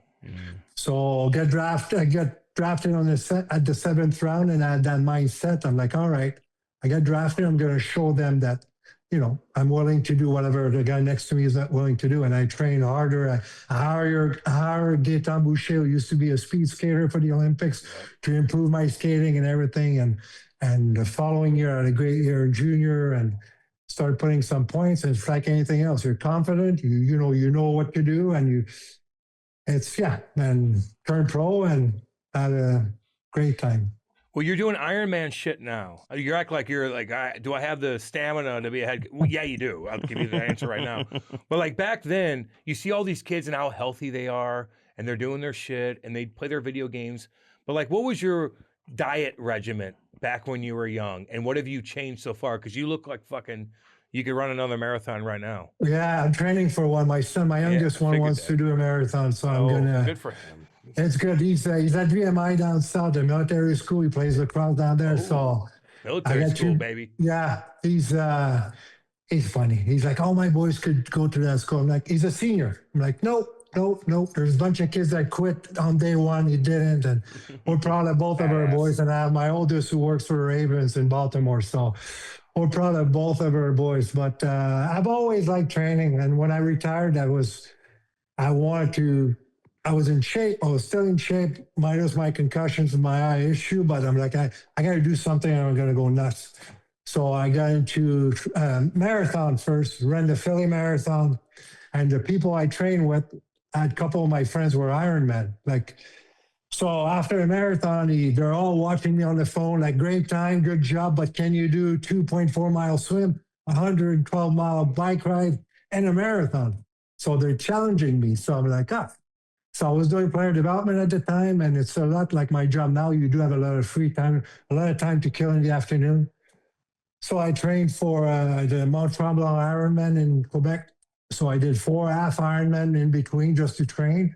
And I went up there and I did the Ironman, Mont Tremblant. I was like, I've done hockey stuff, was great. I'm proud of it. But this one was special. When you cross that, listen, I'll never win those races, but you cross that finish line, there's something, you go 12 hours of just biking, swimming, running. And when you do cross that finish line, and it's back home too, and I got my friends, like they're looking at you and odd, and that, they did their own thing in hockey and everything, but they look at you like you did something totally different than what we're used to. It was something I'll never forget. I had my boys there waiting in the finish line. They put the medal around my neck. It was awesome. It was challenging, and I'm proud. I'm glad I did it. It's amazing, man. Baby. I hear about, Jarmo Kekalainen running, marathons, Chara. and Basil McRae and Chara and all these guys. You guys just have that something like internally, right? That competitiveness, to be able to grind through something like that. You brought it up. So, all right, the block shots with your face, okay? I mean, first off, the first one, I want you to break them both down. Like the technique of what your mindset was when you were getting in front of a shot. Was that the way you would teach it? If you're coaching, this is how you block a shot? All right. In November against Buffalo, I took the one right here. Yeah. Had 100 stitches there, lost 8 teeth. And it's funny because I missed the second period, came back for the third, and Homer's like, you would have been back so quicker if the doctor didn't take that much time. So that's something that Homer would say. Who said that? Oh, Homer said that? Oh, Holmgren, it's something he would say. And he did say it. He's the best. And the worst thing is Jason Pominville took that slapper, and he's a good friend of mine. And he felt so bad, grabbed me after the game. He was in tears almost. Like, it's not his fault. It's my fault. And why I block a lot of shots in my career, but that one, I went on my knees like that. I'll blame Blair Betts for that one because me and Betsy played together in Philly. And he was a great shot blocker. And that's how he blocked his shots. Like this. I've never done that before or after. But I'm like, at that moment, for whatever reason, I'm like, yeah. In the back of my mind, I'm like, I wouldn't mind trying that one day. I tried that one day, go on my knees and block it. The problem, I was way too far from the puck. When you do that when you're close, the puck doesn't have time to elevate. But at that time, it did because he was at the blue line and I was just above the hash mark. Mm-hmm. And I went like this and I knew it right away. It hit me right square in the face and teeth everywhere. I got off the ice. I'm pissed. But my worry was my brain because I've had a bunch of concussion and the impact, but I was fine. I didn't have a concussion. They were all worried about that, but they felt like the teeth took the impact and again, they stitched me in and out. Went back out with a big bubble there. They're like, you can't. They didn't want me to go out because I had a broken bone up there. So the doc goes, "You're not coming. You're not going back out." I'm like, "Listen, I'm okay." And I knew why I was brought in because me and Prance were brought Prance for his hockey skills, but they want to bring some veteran presence to show the Jeff Carter, the Mike Richard, the JVR, all those young guys. If you're okay, you play. So there's no way I was going to stay in the room while I was okay. Stitched me up, went back out, and played. And the next night we played back to back. We flew to Atlanta to play that night too. So it got worse because the swelling came up and the stitches. I started bleeding. But I did play that game too. So that one was more painful, I'll be honest, and uglier. But the other one made more damage. And the other one was in the playoffs. Again, stupid. We're up 3-0. And we're winning game 6, like we're finishing the series. So, but we're killing penalties, and I was like, I'll finish my ship. I'll play their way. I play every night, to the end, and fair enough. It goes D to D, and I go feet first. That's my technique. And Paul Martin probably saw me at the last second. I've never seen him since. Never talked to him about that. So he saw me. He saw my feet, and he tried to put it in the corner. But unfortunately, that corner of my face was in the way. So I didn't wear a shield, obviously. And that one was scary. Like it hit me in the face here under my eye, went on my knees, started bleeding. Jimmy Crossing, our trainer, jumped on the ice. And the linesman grabbed me to stop because I was sliding. He grabbed me to stop me. Jimmy came in, and my first came on the ice. My biggest worry is I couldn't see anything because of the shock. My eye, I guess, protected itself and went dark. So I grabbed Jimmy. I'm like, "Can you see my eyeball?" That was my biggest worry. He's like, "Yes, Lap, come with me. I can't see your eyeball." Went back to the room. They lay me down, and I see Mr. Schneider came in. He not running in because he was an older man, but came right in. Right away, he was there. Grabbed me, and he's talking to the doctor. Is he going to be okay? Like, that's how much this man was to us. He cares so much about his players. Like, I was there for a year, boys. I only played a year, but they treated me like I played there for 25 years, like I was Bobby Clark, And just that little moment, I'll never forget him grabbing me and talking to the doctor, asking him if I'm going to be okay. Am I going to lose my eye? Like, he was really worried about his players. And I couldn't see anything. It took 10, 15 minutes. It really felt like it took forever, and my eye came back, and I thought it was okay. I thought it was only like, they stitched me up, I think 70 or whatever they did there. And they want to make sure I didn't broke my orbital bone. So I went in, they did a CAT scan, and it was broken, not displaced, but broken. But the biggest thing they saw, bleeding in my brain. But I was lucky because if I didn't do that CAT scan, us, I would have played. I was concussed, but I was 36 at the time. I was dizzy. I couldn't sleep. I had headaches, but I'm like, fuck that. We're going to the semifinals. We're going to the quarterfinals against Boston. I want to play. But if I would have played, I would have died because the blood would have spread in my brain, and I was going to be down on the ice. And I got lucky to find it and sat on my couch for a month, and it finally dried up. Didn't skate, nothing, practiced twice. And I told the docs I was fine, no concussions, no symptoms, which was all BS. And played against Montreal in the semifinals. And I played 5 minutes a night and lost in the finals. So, but I knew down deep, I knew that would have been it. And I felt like maybe the summer would save my career, like I've done before, like shake off those dizziness and, where you're like, I get all summer, but I knew something was different that time. Came back to camp the next year and played one game, was going way too fast. My head was pounding. I grabbed my trainer in Minnesota. We flew to Minnesota for another preseason. I grabbed Jimmy. I'm like, I'm done. I have 2 boys at home. There's no way I can play. It's not worth it. I'm going to die on the ice. And that's when Omer grabbed me, and he got emotional, and he goes like, for whatever you did for our team, if you want to stay in the game, I'm going to help you and make sure you do. And he did. And it's, it's a small community in our game. Our game's a tight community, but there's only a few guys in our game that are not a few, I shouldn't say that. There's only a few special humans that every word they say with it. You know what I mean? Like, he told me I'm going to help you out. Boom. He helped me out more than you guys know. Like he's been, and still today checks on me. When I got fired, he knows how emotional I am. Checked on me, like made sure I was okay. We went golfing together. Holmgren's a special human being, boys. Like he's been great to me and my family, and I only can say great words about him.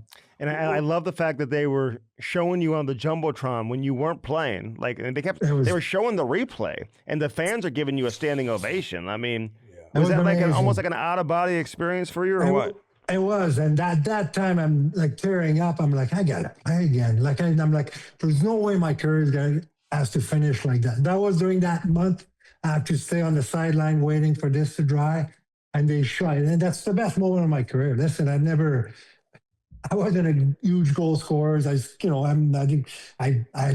fought like my fights and I blocked shots. Boom. But people in Philly, and I said that before, I feel like I'm repeating myself, but people in Philly, like St. Louis, there's a lot of similarity of fans in St. Louis, the blue collar fans and Philly people with blue collars. They see when people give their all, the center of their world, like they see when they use, they sacrifice their body, and they might not score the cutest goal, but they're in there for their teammates. They notice that, and that ovation was something I'll remember for the rest of my life. And it's it never like it was just a great moment. It was awesome. Explain how hardcore concussions can be to people that maybe don't know, or maybe people that have a kid or know somebody that's going through it. Like, tell me the darkest times of a bad concussion.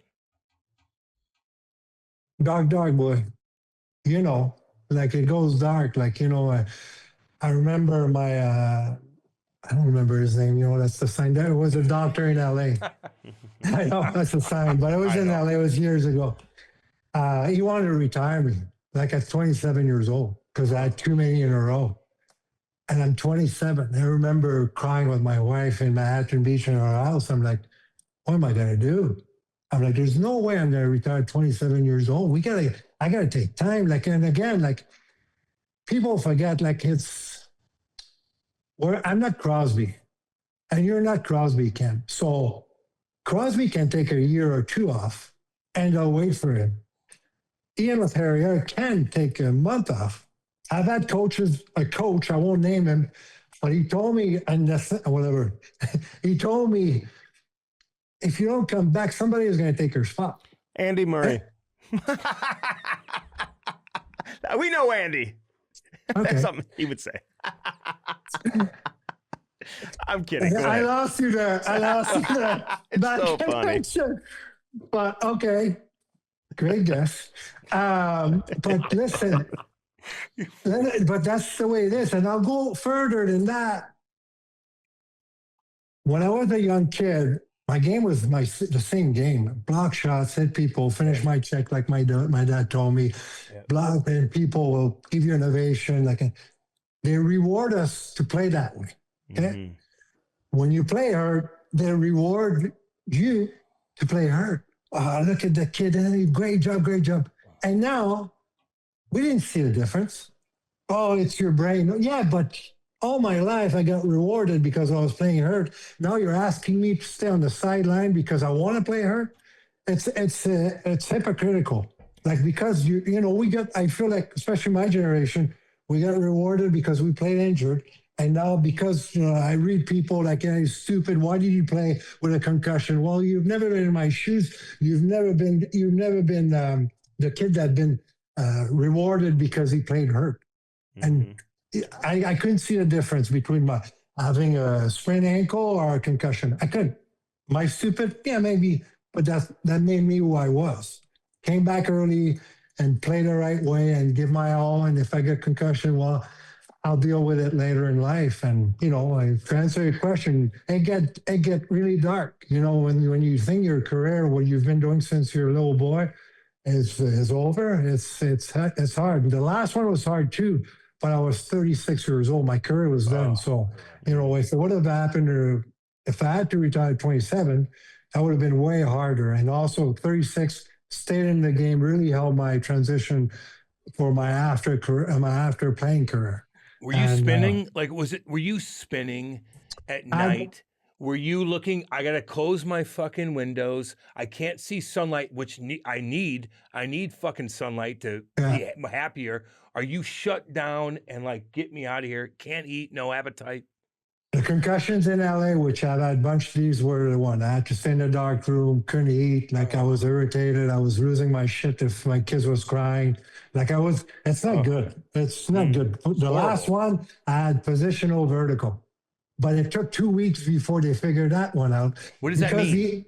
The impact I took, we have crystals in the back of our head to control your balance. Okay. So I didn't know at the time, but it took 2 weeks for me to go see a specialist in Philly downtown because they all say, oh, it's a concussion. But every time because of my eye, I put some drops in my eye, I put my head up. Every time I go like this, the room would start spinning. I had to hold on to a chair or something not to fall down. But it was coming from the crystals in the back of my head. But again, I went through that for 2 weeks until I saw a specialist. So with this, you have dizziness, you have like nausea, you feel like you want to throw up, which I never did. I never had those concussions where I threw up. But it was all different. But the one from LA, my first one was in St. Louis, actually. I got elbowed by Sheldon Kennedy right in the middle of the ice there. I did like a convulsion, like on the ice and everything. That was... I was in 95. And that one was scary because we didn't have cell phones back then. And my dad is watching the game. So he was losing his shit. So he called the Blues office and Bobby Plager's daughter. Bobby. What was her name? Was her name? His daughter? Yeah, she used to work at the office there. Melissa, maybe. Yeah, I think it was Melissa. She used to work at the front office there. And he got in, or she told the trainer, whatever. Through the office, my dad got a hold of the organization to make sure it was okay. Yeah, no cell phones. No cell phones back then. No cell phones back then. Unbelievable. I know. The difference now. I know. Yeah. So, hey, real quick, in Philly, because that team went to the final, what was your take on the core group there? Like the Jeff Carters and the Mike Richards of the world, man. I mean, what did you see from those kids? I mean, Carter went on to have a great career, and Richards had a great career too. You know what I mean? But they just couldn't keep it together there in Philly. I'm just curious how you saw that. Love those. I love the two guys. I'll start with that. They're both different. Like Carter's matured so much, like over the years. But that's the thing. Mature is the big word there. They were 22 years old or 22, 23. They got given 12-year contract. Both of them, 12 years. Listen, I don't know how I would have handled that. That kind of money and that kind of, their life are set. They're set for life. And Carter signed other contracts afterwards. But I don't know how I would have handled that. I would have handled like I'm the king of the world, probably. I think it was a wrong move, but they recognized that it was the wrong move. So they went to get Scott Arnold the year before. They went to get Kimmo Timonen the year before. Following year, they got Pronger, they got myself, they got guys like Blair Betts, more like veteran character guy to help them mature. And they were unbelievable in that run. Without those two, we don't make it to the finals. And they got traded a year or two later to LA, and they end up having a great. Well, Carter got traded to Columbus, went to LA afterwards. They had great careers, but for me, people can blame the kids as much as they want. They don't know. We've never been in their shoes. So for me, I don't blame them. I blame the 12-year deals. And, good for them. They got that money. Yeah. But there's no way you go. They weren't ready for it, you're saying. Man. Nobody is. Who's nobody ready is. for that? And we had Mike Richards on here. Great conversation. There's a ton of respect for both those guys, we man. Love both Just the way they came in. Hey, did you have painkiller issues or anything like that? Like with all these? Not. There's an article that came out. Because that's years ago. I said something about painkillers, and I got shit for that from a player I won't name, but because I said, show me, the quote came out. I'm not sure I said that like that, but the quote came out like, show me a tough guy, I'll show you a guy who's got issues with painkillers. Okay. Damn right. Okay. I'm sure I'm right, 98%. Maybe there's a 2% of guys that they didn't have those issues with painkillers, but I played with a lot of guys that did. So when they asked me about that, that was my quote, probably around that. With my Franglish, maybe I said something and they corrected it and it came out like that. And one tough guy was mad. Maybe this guy wasn't. But I say 9 out of 10 guys I played with at one point or the other in their career were on it to hide the pain. And I wasn't a heavyweight at all. I had to fight heavyweight sometimes because they jumped me. It wasn't by choice. But I can't imagine, Cam, going through your career, had to do what you had to do at your size. You're thick. You're fucking tough as shit. Huge lefty, but you're fucking 5 foot nothing. And you had to fight those guys. There's George Larac world. For the pain, yes. But to freeze your fucking pain up there, probably that's why those guys were on that. And I'm probably going to get shit again for saying that. But they asked me about my experience. Well, my experience is 9 out of 10 guys I played with were on painkillers and more than just that. You know why I got on the painkillers?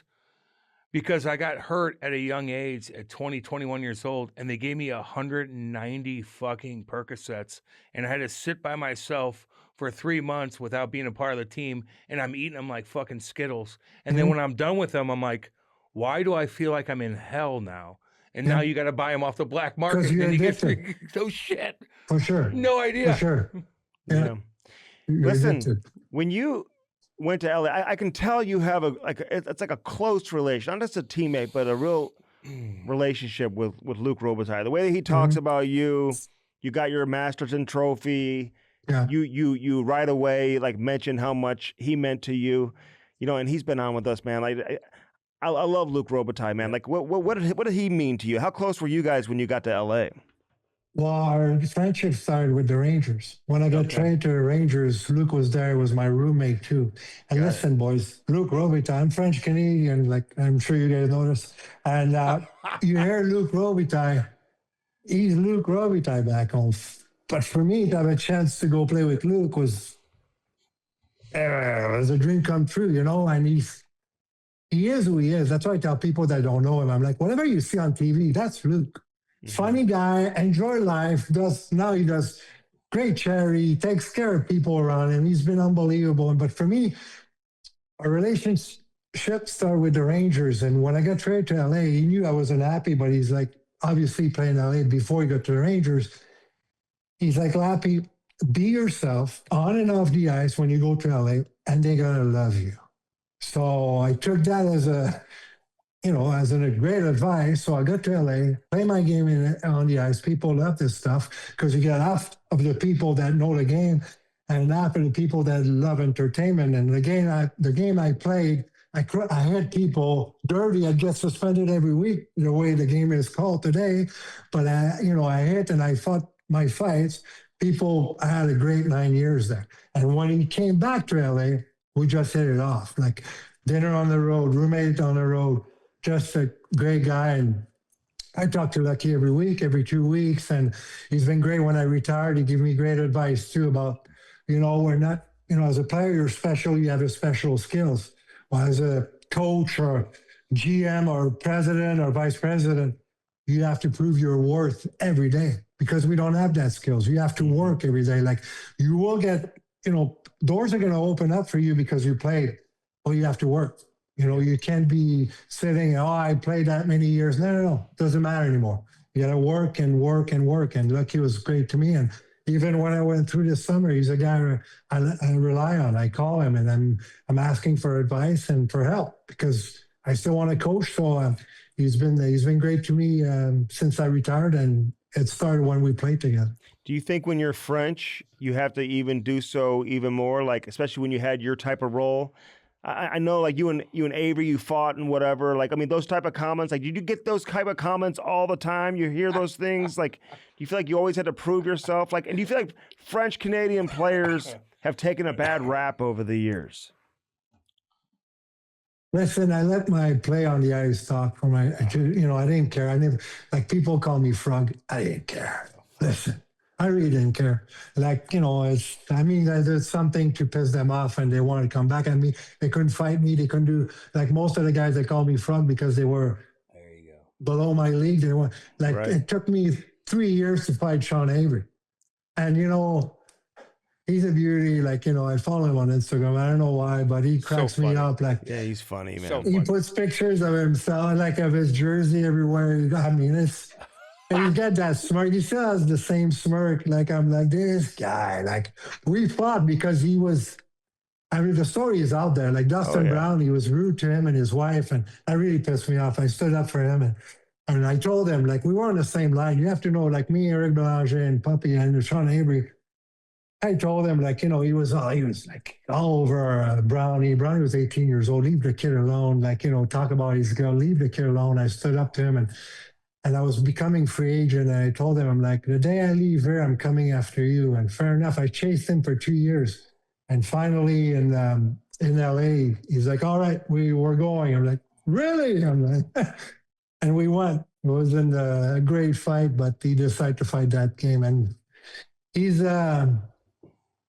looking back, like, we were young, and I think he's an okay guy now. He's, I don't, we haven't been in touch at all. Obviously, we didn't have a great relationship as teammates, but, we're all mature and getting older and That's right. moving on. Yeah, you're a good fit in Good for you, Colorado man. though too, man. you. I mean, you had to like playing there in Colorado and LA. loved I it. mean, everywhere you went, you were I love Fighting it. major I loved leader. everywhere I played. yeah. Was Are that- you still the fighting major leader in Colorado? In Colorado, yeah. Over yeah. Scotty Parker, who was Yeah, a but- goddamn killer. But listen, I always said, like, I have over 200 fights in my career. There's a reason why. Because everybody said yes. Okay? Nobody said no. Like, for you, Cameron, you're like, all right, let's go. Fuck that. I'm not fighting you. I've never had that. They all were like, oh, yeah, I'm drooling. You're so happy. I'm like, damn it. But Colorado was awesome. That's another guy I learned. Like, Sakic was great. Like, I've met so many great guys, like Andrew Brunette, Joe Sakic, John Michael Lyles, Scotty Allen, Ryan Smith, like all those guys. Like, I felt like everywhere I've been, I was just a sponge. Started with the Blues, like, Chaser I talked about. I didn't learn much about hockey with Chaser, but I learned what it is to be a great leader, though. Like, on and off the ice, take care of your teammates, team first. Like, Chaser was that guy. Twister, I got a great story about Twister. That first year we're in St. Louis, like I said, that's the lockout year. I don't know if you guys remember, you were too young, but we started in Peoria. Me, Patrice Tardif, Daniel Laperrière, because it was during the lockout. Yeah. So they want us to play. They send us down the road, played 55 games there. So the lockout's over, they call us back up. So we play a couple games, things are doing, score a couple goals, crushing people, blah, blah. So there's a break there. There's an optional day the next day. Mike grabs us. He's like, all right, you and Patrice go back to Peoria. Tomorrow we have a day off. Go back to Peoria, get your stuff. You're not going back down. You're going into an apartment. Great. We're all pumped. Driving down, but it was an optional day. It wasn't a day off. So we drive back up. We don't go to the ring. Next day we go to practice. Twister and Basil McRae are waiting for us. They want to kill us because those two tough guys, they had to go to the optional. Back then, if you played 5-6 minutes, you don't take options. You skate. Yeah. Twister wanted to take my head off.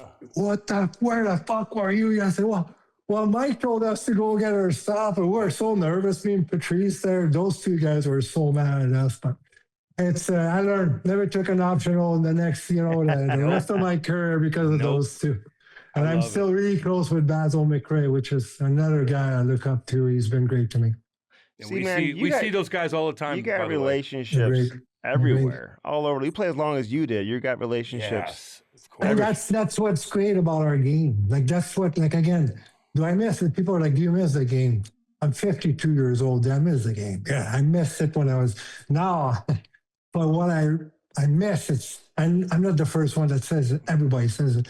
It's to be around the boys, to go for dinner, shoot shit in the locker room, chirp each other in the locker room, getting chirped. And I'm the most sensitive guy ever. I hate to get chirped, but looking back, I'm like, that was pretty funny. You'd probably like me if you chirped me that much.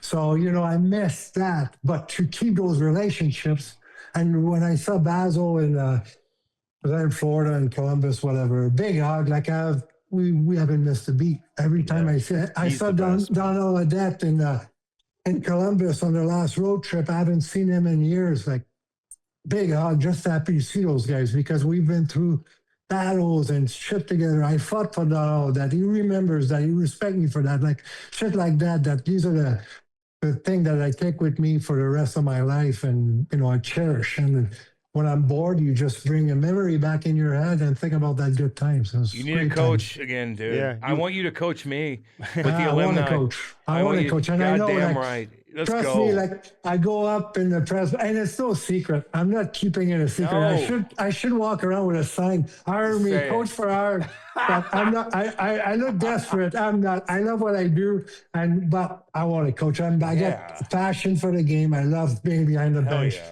I love that's the juice. And Tony Granado, another guy that I love. And Great I guy. stay in touch with him. And Don, he's a great guy. Tony, Cammy, it's a great family. Love those people. And Tony checked on me. He checks on me all the time. The guy battled cancer. He checks on me. Are you kidding me? No shit. So he gave me another great advice. We're flying in, like when I'm in Colorado. Tony, I play with Tony. He was my assistant coach. He was my head coach in Colorado. So we're flying back during the season. We have a couple of days off. We're going to LA for Lucky's jersey retirement night.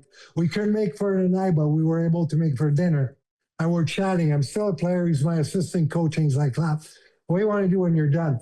I'm like, I still want to be in the game. I want to be in the game. He's like, Lappy, he's like, if you want to get as close as you want, as it can be to be a player, coach. There's nothing close like being a player than coaching. So I took that advice, and he's right. There's nothing like you have that juice. You want to find answers. You struggle. Your job's to find answers. You're on the bench. Okay, there's play you worked on. You want to put it out there. I love those kids. I love the generation that we're coaching today. They're great kids. But the thing with those kids today, you better have an answer if you're asking them to do something. Because when I played, when Mike Keenan told me to do something, I did it. I didn't ask why. Now, if they don't agree with what you're asking them to do, they're going to ask why. You better come up with an answer because you will lose your bench, you will lose your room. Was Keenan hard on you? First year, he loved me. Like, listen, when I played for Mike, maybe my memory is not that good. We didn't have any system. So I was perfect for him. Just running around, crushing people, get out of position. Guys had their head down, crushed. I remember the first game that was played in Kiel Center back then was us, Peoria Rivermen. Because the lockout, we played that first game, and I crushed. I don't remember. I blew his face out, blood everywhere. Mike was at the game, so he loved me from the get-go when they called me back up. So it was great. Second year, he was hard on me right away, challenged me in front of people. He told me right in front of everybody, he's like, you came to camp like you thought you were Dale Howard, Chuck, and everything. And Howie was on our team back then. We just signed him. He was right next to us. And, you don't do that in today's game at all. But back then you would if you didn't like the guy. But I feel like in the back of his head, he wanted to bring back Stéphane Matteau. And the Rangers were asking for a young guy and everything. So he wanted to put me down. He wanted a little bit, I guess, around the locker room to bring back his boy. But Mike was Mike, and I saw him at an event a couple of years back. And We've had him on twice. Yeah. Two more things for you. Would you go back as an assistant coach if you had? I mean, or yeah. Okay. I want to coach an assistant. It's not like a head coach, but you still connect with those guys. You still there to help those guys. You do have smaller roles, special teams, details in the game, because today's game, like especially at the next level, the little details in the game that's what makes the big difference. You look at teams like, yes, they might have more talent, but successful team, like you look at Florida in the world, look at their details. They all play the same way. They play in this simple game, boys. They don't play to bring the puck back and everything. No. But they all play the right way. Yeah. And their stick details, their angles that they take on the forecheck in the D zone, they all do it. Start from the top. Maurice is making sure they do it, but the Barkov, the Kachuk, and all those leaders, the Verhage, yes, they're skilled, but they play the right way, and that's how you win. I don't care what league. Yeah. If your leaders play the right way and they're detailed, you'll have a better chance to win the games and win the cup. You started with a great story about Shanahan, whatever, when you blew up Emerson. I mean, you played against Shanahan forever. Yeah. How were your? Did you ever run in with him ever? Like, you were mic'd up one time. I was watching a video today of you two kind of talking a little bit. Yeah, it was looking at me, and I told him he's slower. I'm slower than he is. Yeah. No, listen, Shani scored 50 goals a year. Well, why would he fight me? Right. So I get that part. Like I asked Jerome McGillna one night. He's looking at me like, he's like, nope. And you know why? I'm like, yeah, I know why. Because I played 9 minutes a game and you score 50 a year. Listen, I get that. But no, Shani's always been great. Like even when he was the president in Toronto, I was coaching in Philly. I'm taking care of not Black Aces, but the extras after. Mm-hmm. And Al Gill was with us back then. Gilly's a good man. And he was pissed because he's like, I got an Ironman to bank skate me because he didn't play much. He was pissed because of that. But one time we're in Toronto and I'm skating those guys, and Shani came on the bench to say hi. I went to shake his hand. It was good to talk to him. He went back up, and all the young guys were all impressed. You know Brendan Shannon? I'm like, yeah, I played with him before you were born. But so it's always nice when they do that. Same with Mess. When I see Mess, he's been great, and for me, it means a lot. You know, guys like, you know, they're legends in our game, and you know they go out of their way. Gretzky, same thing. Like they go out of their way, they make sure they say hi. They respect you, man. It makes you feel a little bit special, which is great. You should. Well, they should. You're the man, dude. You earned that. You should have stayed with the Blues longer. We all got into it because of you. Just so you know, lad. I didn't know that, Ken. That's I swear to God, dude. Yeah. It makes me feel pretty good. You should feel good today, like my shoulders. Fuck yeah! Put the cape on, baby. Let's go. Yeah. There's no one around to see. Yeah, I'll walk around. Show your to the wife. Flyers game tonight. No, yeah. I'll put the cape on for the wife. You know, she wants me out of the house. I'm going to the Flyers game tonight. So hey, we love you, dude. All the best, man. We love you, man. And thanks for doing You're this. gonna be a coach. Thanks for having me. It was great catching up, and we'll see you down the road, boys. Yeah, Love great you, stuff, Lappy. Lappy. I'll see you, Appreciate it, homie, man. man. See you, buddy. problem. Take care. Bye. That was Ian Laperrière, baby. Let's What go. a warrior. Tough. He's funny too, man. Yeah. Great personality. I heard he's a hardcore coach. When this guy broke in to the league as a young kid for St. Louis, he was like kid's favorite player here with He's the all of our Blues, favorite. dude. I know. I was 10 years old, 1996. He's one of the reasons why a lot of people got into hockey. We're 22. And I love those uniforms back in the day. Everyone hated them. I liked them. They're okay. They're fine, dude. It didn't. I wasn't like, I'm not going to watch the game because of the uniforms. I didn't mind them. I thought they looked good on TV. It's the Gretzky uniforms. Laperrière look good in it. They got a Those Gretzky rocking guys. bobblehead doll night coming up soon here in St. Louis. I want one of them bad boys. Yeah, I know. I'm watching Florida now with Matthew back in the lineup. You know, he hasn't really gotten his groove yet. He's got like 3 assists in like 3 games. So, I mean, Got caught up in a couple little. he's got hit. But you know what? That's the best thing for him. Yeah, get caught. The best thing for Matthew was to get hit and then Yeah. respond from that, right? You know what I'm saying? Physically, you've been out for a long time. And like, if your body comes out feeling great, then that's a real positive sign because this guy's going to be I was thinking about it again yesterday. He and Brady are going to be a handful, dude, together. They are going to be a handful. It's not that I care about Florida, obviously, because they've won. I want them to get their groove on for USA. That's it. That's exactly it. And I feel bad for Seth Jones, man. I'm thinking about you, Seth, because you can't go play. What happened exactly? He got an injury. I don't know the What did he exact do? nature of the injury, but Is Bedard doing okay? why? He Just was -3 last night. Yeah. But he hasn't been the same really since coming so back. that's why, like, when you get hurt like that, dude, it just you're not the same. You know you're not You're 100%. just not the same. You're not the same. You're not the same. But Matthew was out for a long time. And he honestly, from what I understand, he feels how many great. games does he have until shit goes down? Probably 10 or so. 10 more? Well, I think every team 10 probably has total. like 7 or 8 left. And he's played 3. So Okay, so probably 10 total. Okay, that's enough. Yeah. That's enough. He's going to be ready to go, dude. I'm just asking. Like, we need him, man. Yes, we do. Fuck. This ain't gonna Who's be the most easy. important player on the team? Goalie. What do you mean? Okay. What the fuck do you mean? Outside of the The goalie. fuck? But you know what I'm saying. Outside of the goalie. You didn't say that. Okay, but outside of the goalie. Player, I said. Skater, you know. For the U.S.? Well, yeah.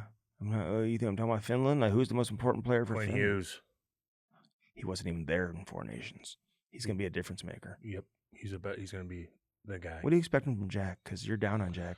Cuz, man, I am down on him. I have to hear from the fucking Devils fans every goddamn day. They're pissed off. They Yeah. don't know what the fuck's going on. They're getting their asses kicked. Nico Heischer has to fight people. Would you trade for him? Yes. Hey, can I give before we get out of here? Yeah. Jordan Kyrou was so damn good the other night. He was fantastic. Like, he looked like an elite superstar. Andy. Gotta give him a little shout out.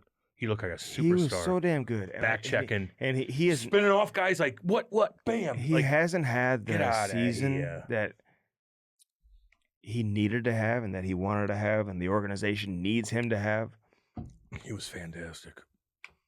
But all I'm saying is he missed that's what he's capable of being. 100 miles an hour, wrap around.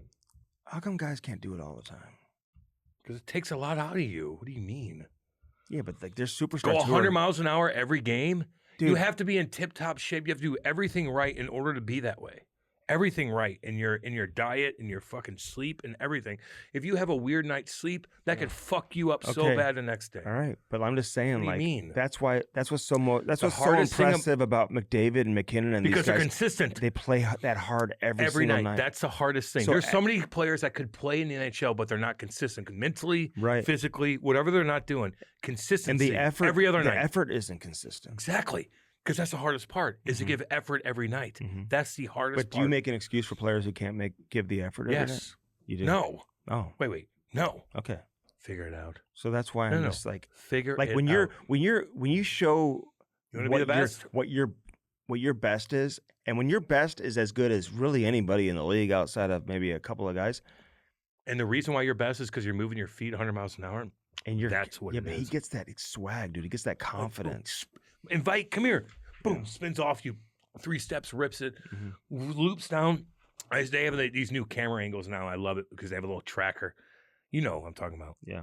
And they go, and you can see Kyrou just building speed. And you know Dvorsky's going to kick it wide right at the same time, right at the perfect time, right at the blue line, where he has a jump on your defenseman, and he just wraps it around. The goalie can't do anything because he can go short side if he wanted to. I know. He can back this. Oh, I'm going to go short side. Nope, I'm wrapping it. And the goalie's committed like this, and then he's got to get all the way over Lane Hudson gets a lot of attention. Would you trade for his brother, Cole Hudson? Don't know enough about him. He's at Boston University. He got hurt in the World Juniors. We didn't get to see him a ton. But would you try to get him out of Washington? Would you? I don't know enough about him. Jesus. What Well, the fuck you go want me to, watch like him. you act like you watch fucking people. I You know. you read a tweet. No, I didn't.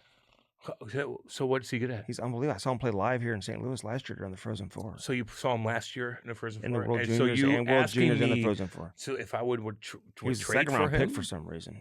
I don't know. I don't know enough about him. Would you rather me be like that or be like, I don't know. I don't watch the guy. Fine. Fuck do I look like? What do I look like to you? Didn't do your homework. Didn't do my homework. No. You look like On Cole Hudson's brother. you who's like not even in the you NHL. look like a guy who didn't have a great career but has a great story. Yeah. People are not happy about that. Most impressive. I have more Best- of an biggest- army. biggest you six- better be. biggest you better biggest be. success story in the history of St. Louis hockey right here. No, it's not. Yes, I am. You, No, you are, better Cam. be careful with me. I love your game. You bro. better be careful. You know. I mean, why Sometimes, you? sometimes you don't need me to say it. You know. Why? You know that I have that respect, That's true. right? I'll give you that, You know that, 100%. dude. Come on. I know. It's all love, man. All love. That's why I laugh. But other people are like, "Fucking Andy." So funny. I'm like, it's all good. Nothing but They're love. they- Nothing but love, baby. Never love. Let's go. I got nothing but love for Never you. love, baby. God dang. Stephen A. Snowy Smith. as shit. I mean, the way he passes the puck. He's fantastic. He's been hurt for fucking 5 weeks. He's not even coaching the team. He's sick. Why don't you ask how he's doing? These idiots. Ryan Clark. God, he's the most annoying. Clark. Although I like Cam somebody, Newton, but like somebody he's- asked me, like, would you fight Ryan Clark? And I'm like, he would smoke you, dude. I don't think so. I think he would. In like a Yeah, I grew up around people like that, dude. oh, Like, you they did it just- where in Creve Coeur. Yeah. Ryan Clark. And there's a lot of there's like just he's an athlete, he's way better shape than me. yes, dude. He's But if we were in octagon, 5 fucking rounds, fight till death, could I kill him? no, you'd have to really train and get back in shape. Yes, No, if you gave me 6 months, we both had 6 months to be a killer, and Yeah. we'd have to fight each other. God. You'd have to really train and get back in shape. Oh, no, I'd be in a fucking, like, this is my own little area. Mhm. You couldn't leave, like a bubble.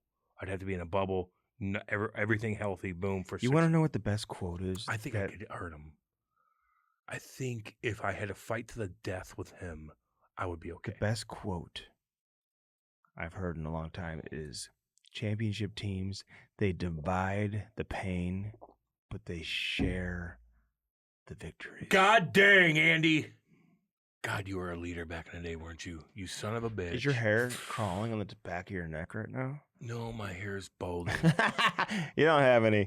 My First hair Form, is- baby, brings us my a Camistrick podcast. I have to shave my fucking head here soon. Firstform.com/Camistrick. Son of a Use our bitch. link and use it today. See, Andy brought that up just to chirp me. See, I know what he's doing. Sparks Hockey, baby. Don't go see Seth. Get your skates sharpened. Do it on your time. The best investment you'll ever make for your Damn son or right. daughter. Son or daughter.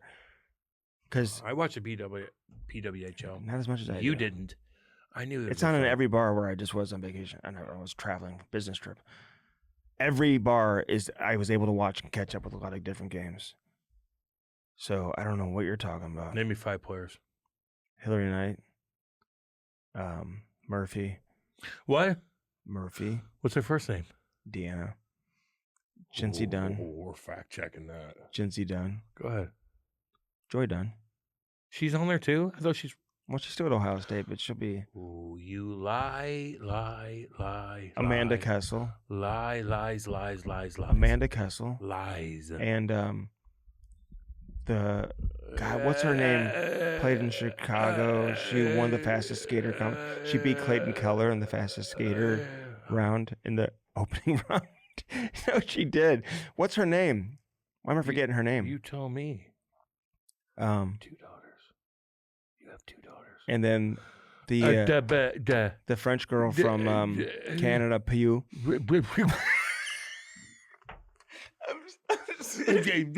I'm serious. Marble mouth motherfucker. Dude. This is a marble mouth Oh, motherfucker. whatever. I asked him about the PW. Marble mouth motherfucker. Whatever. Sparks You know, Hockey, with baby. yourself. Use our promo code Camistrick. It's going to save more money than Right, Black Friday and Cyber Monday.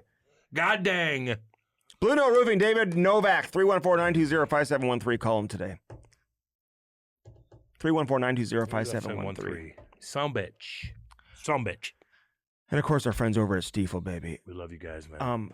Next week, we're going to be wearing some Stiefel gear. Hook me up. So I got something. I meant to bring it for you today. Is it in your basement? No. With everything else that No.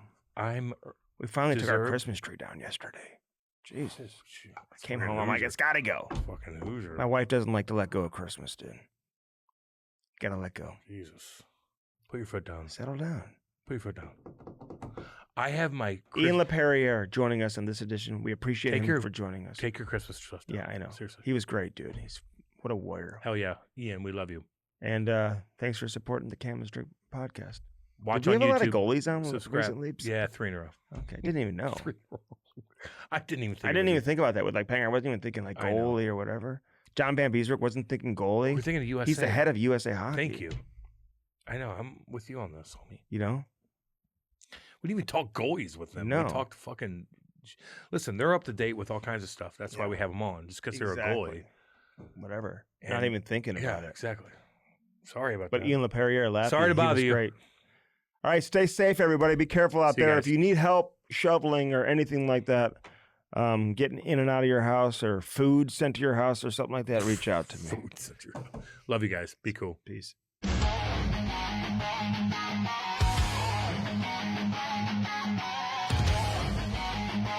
Yerk! Let's go!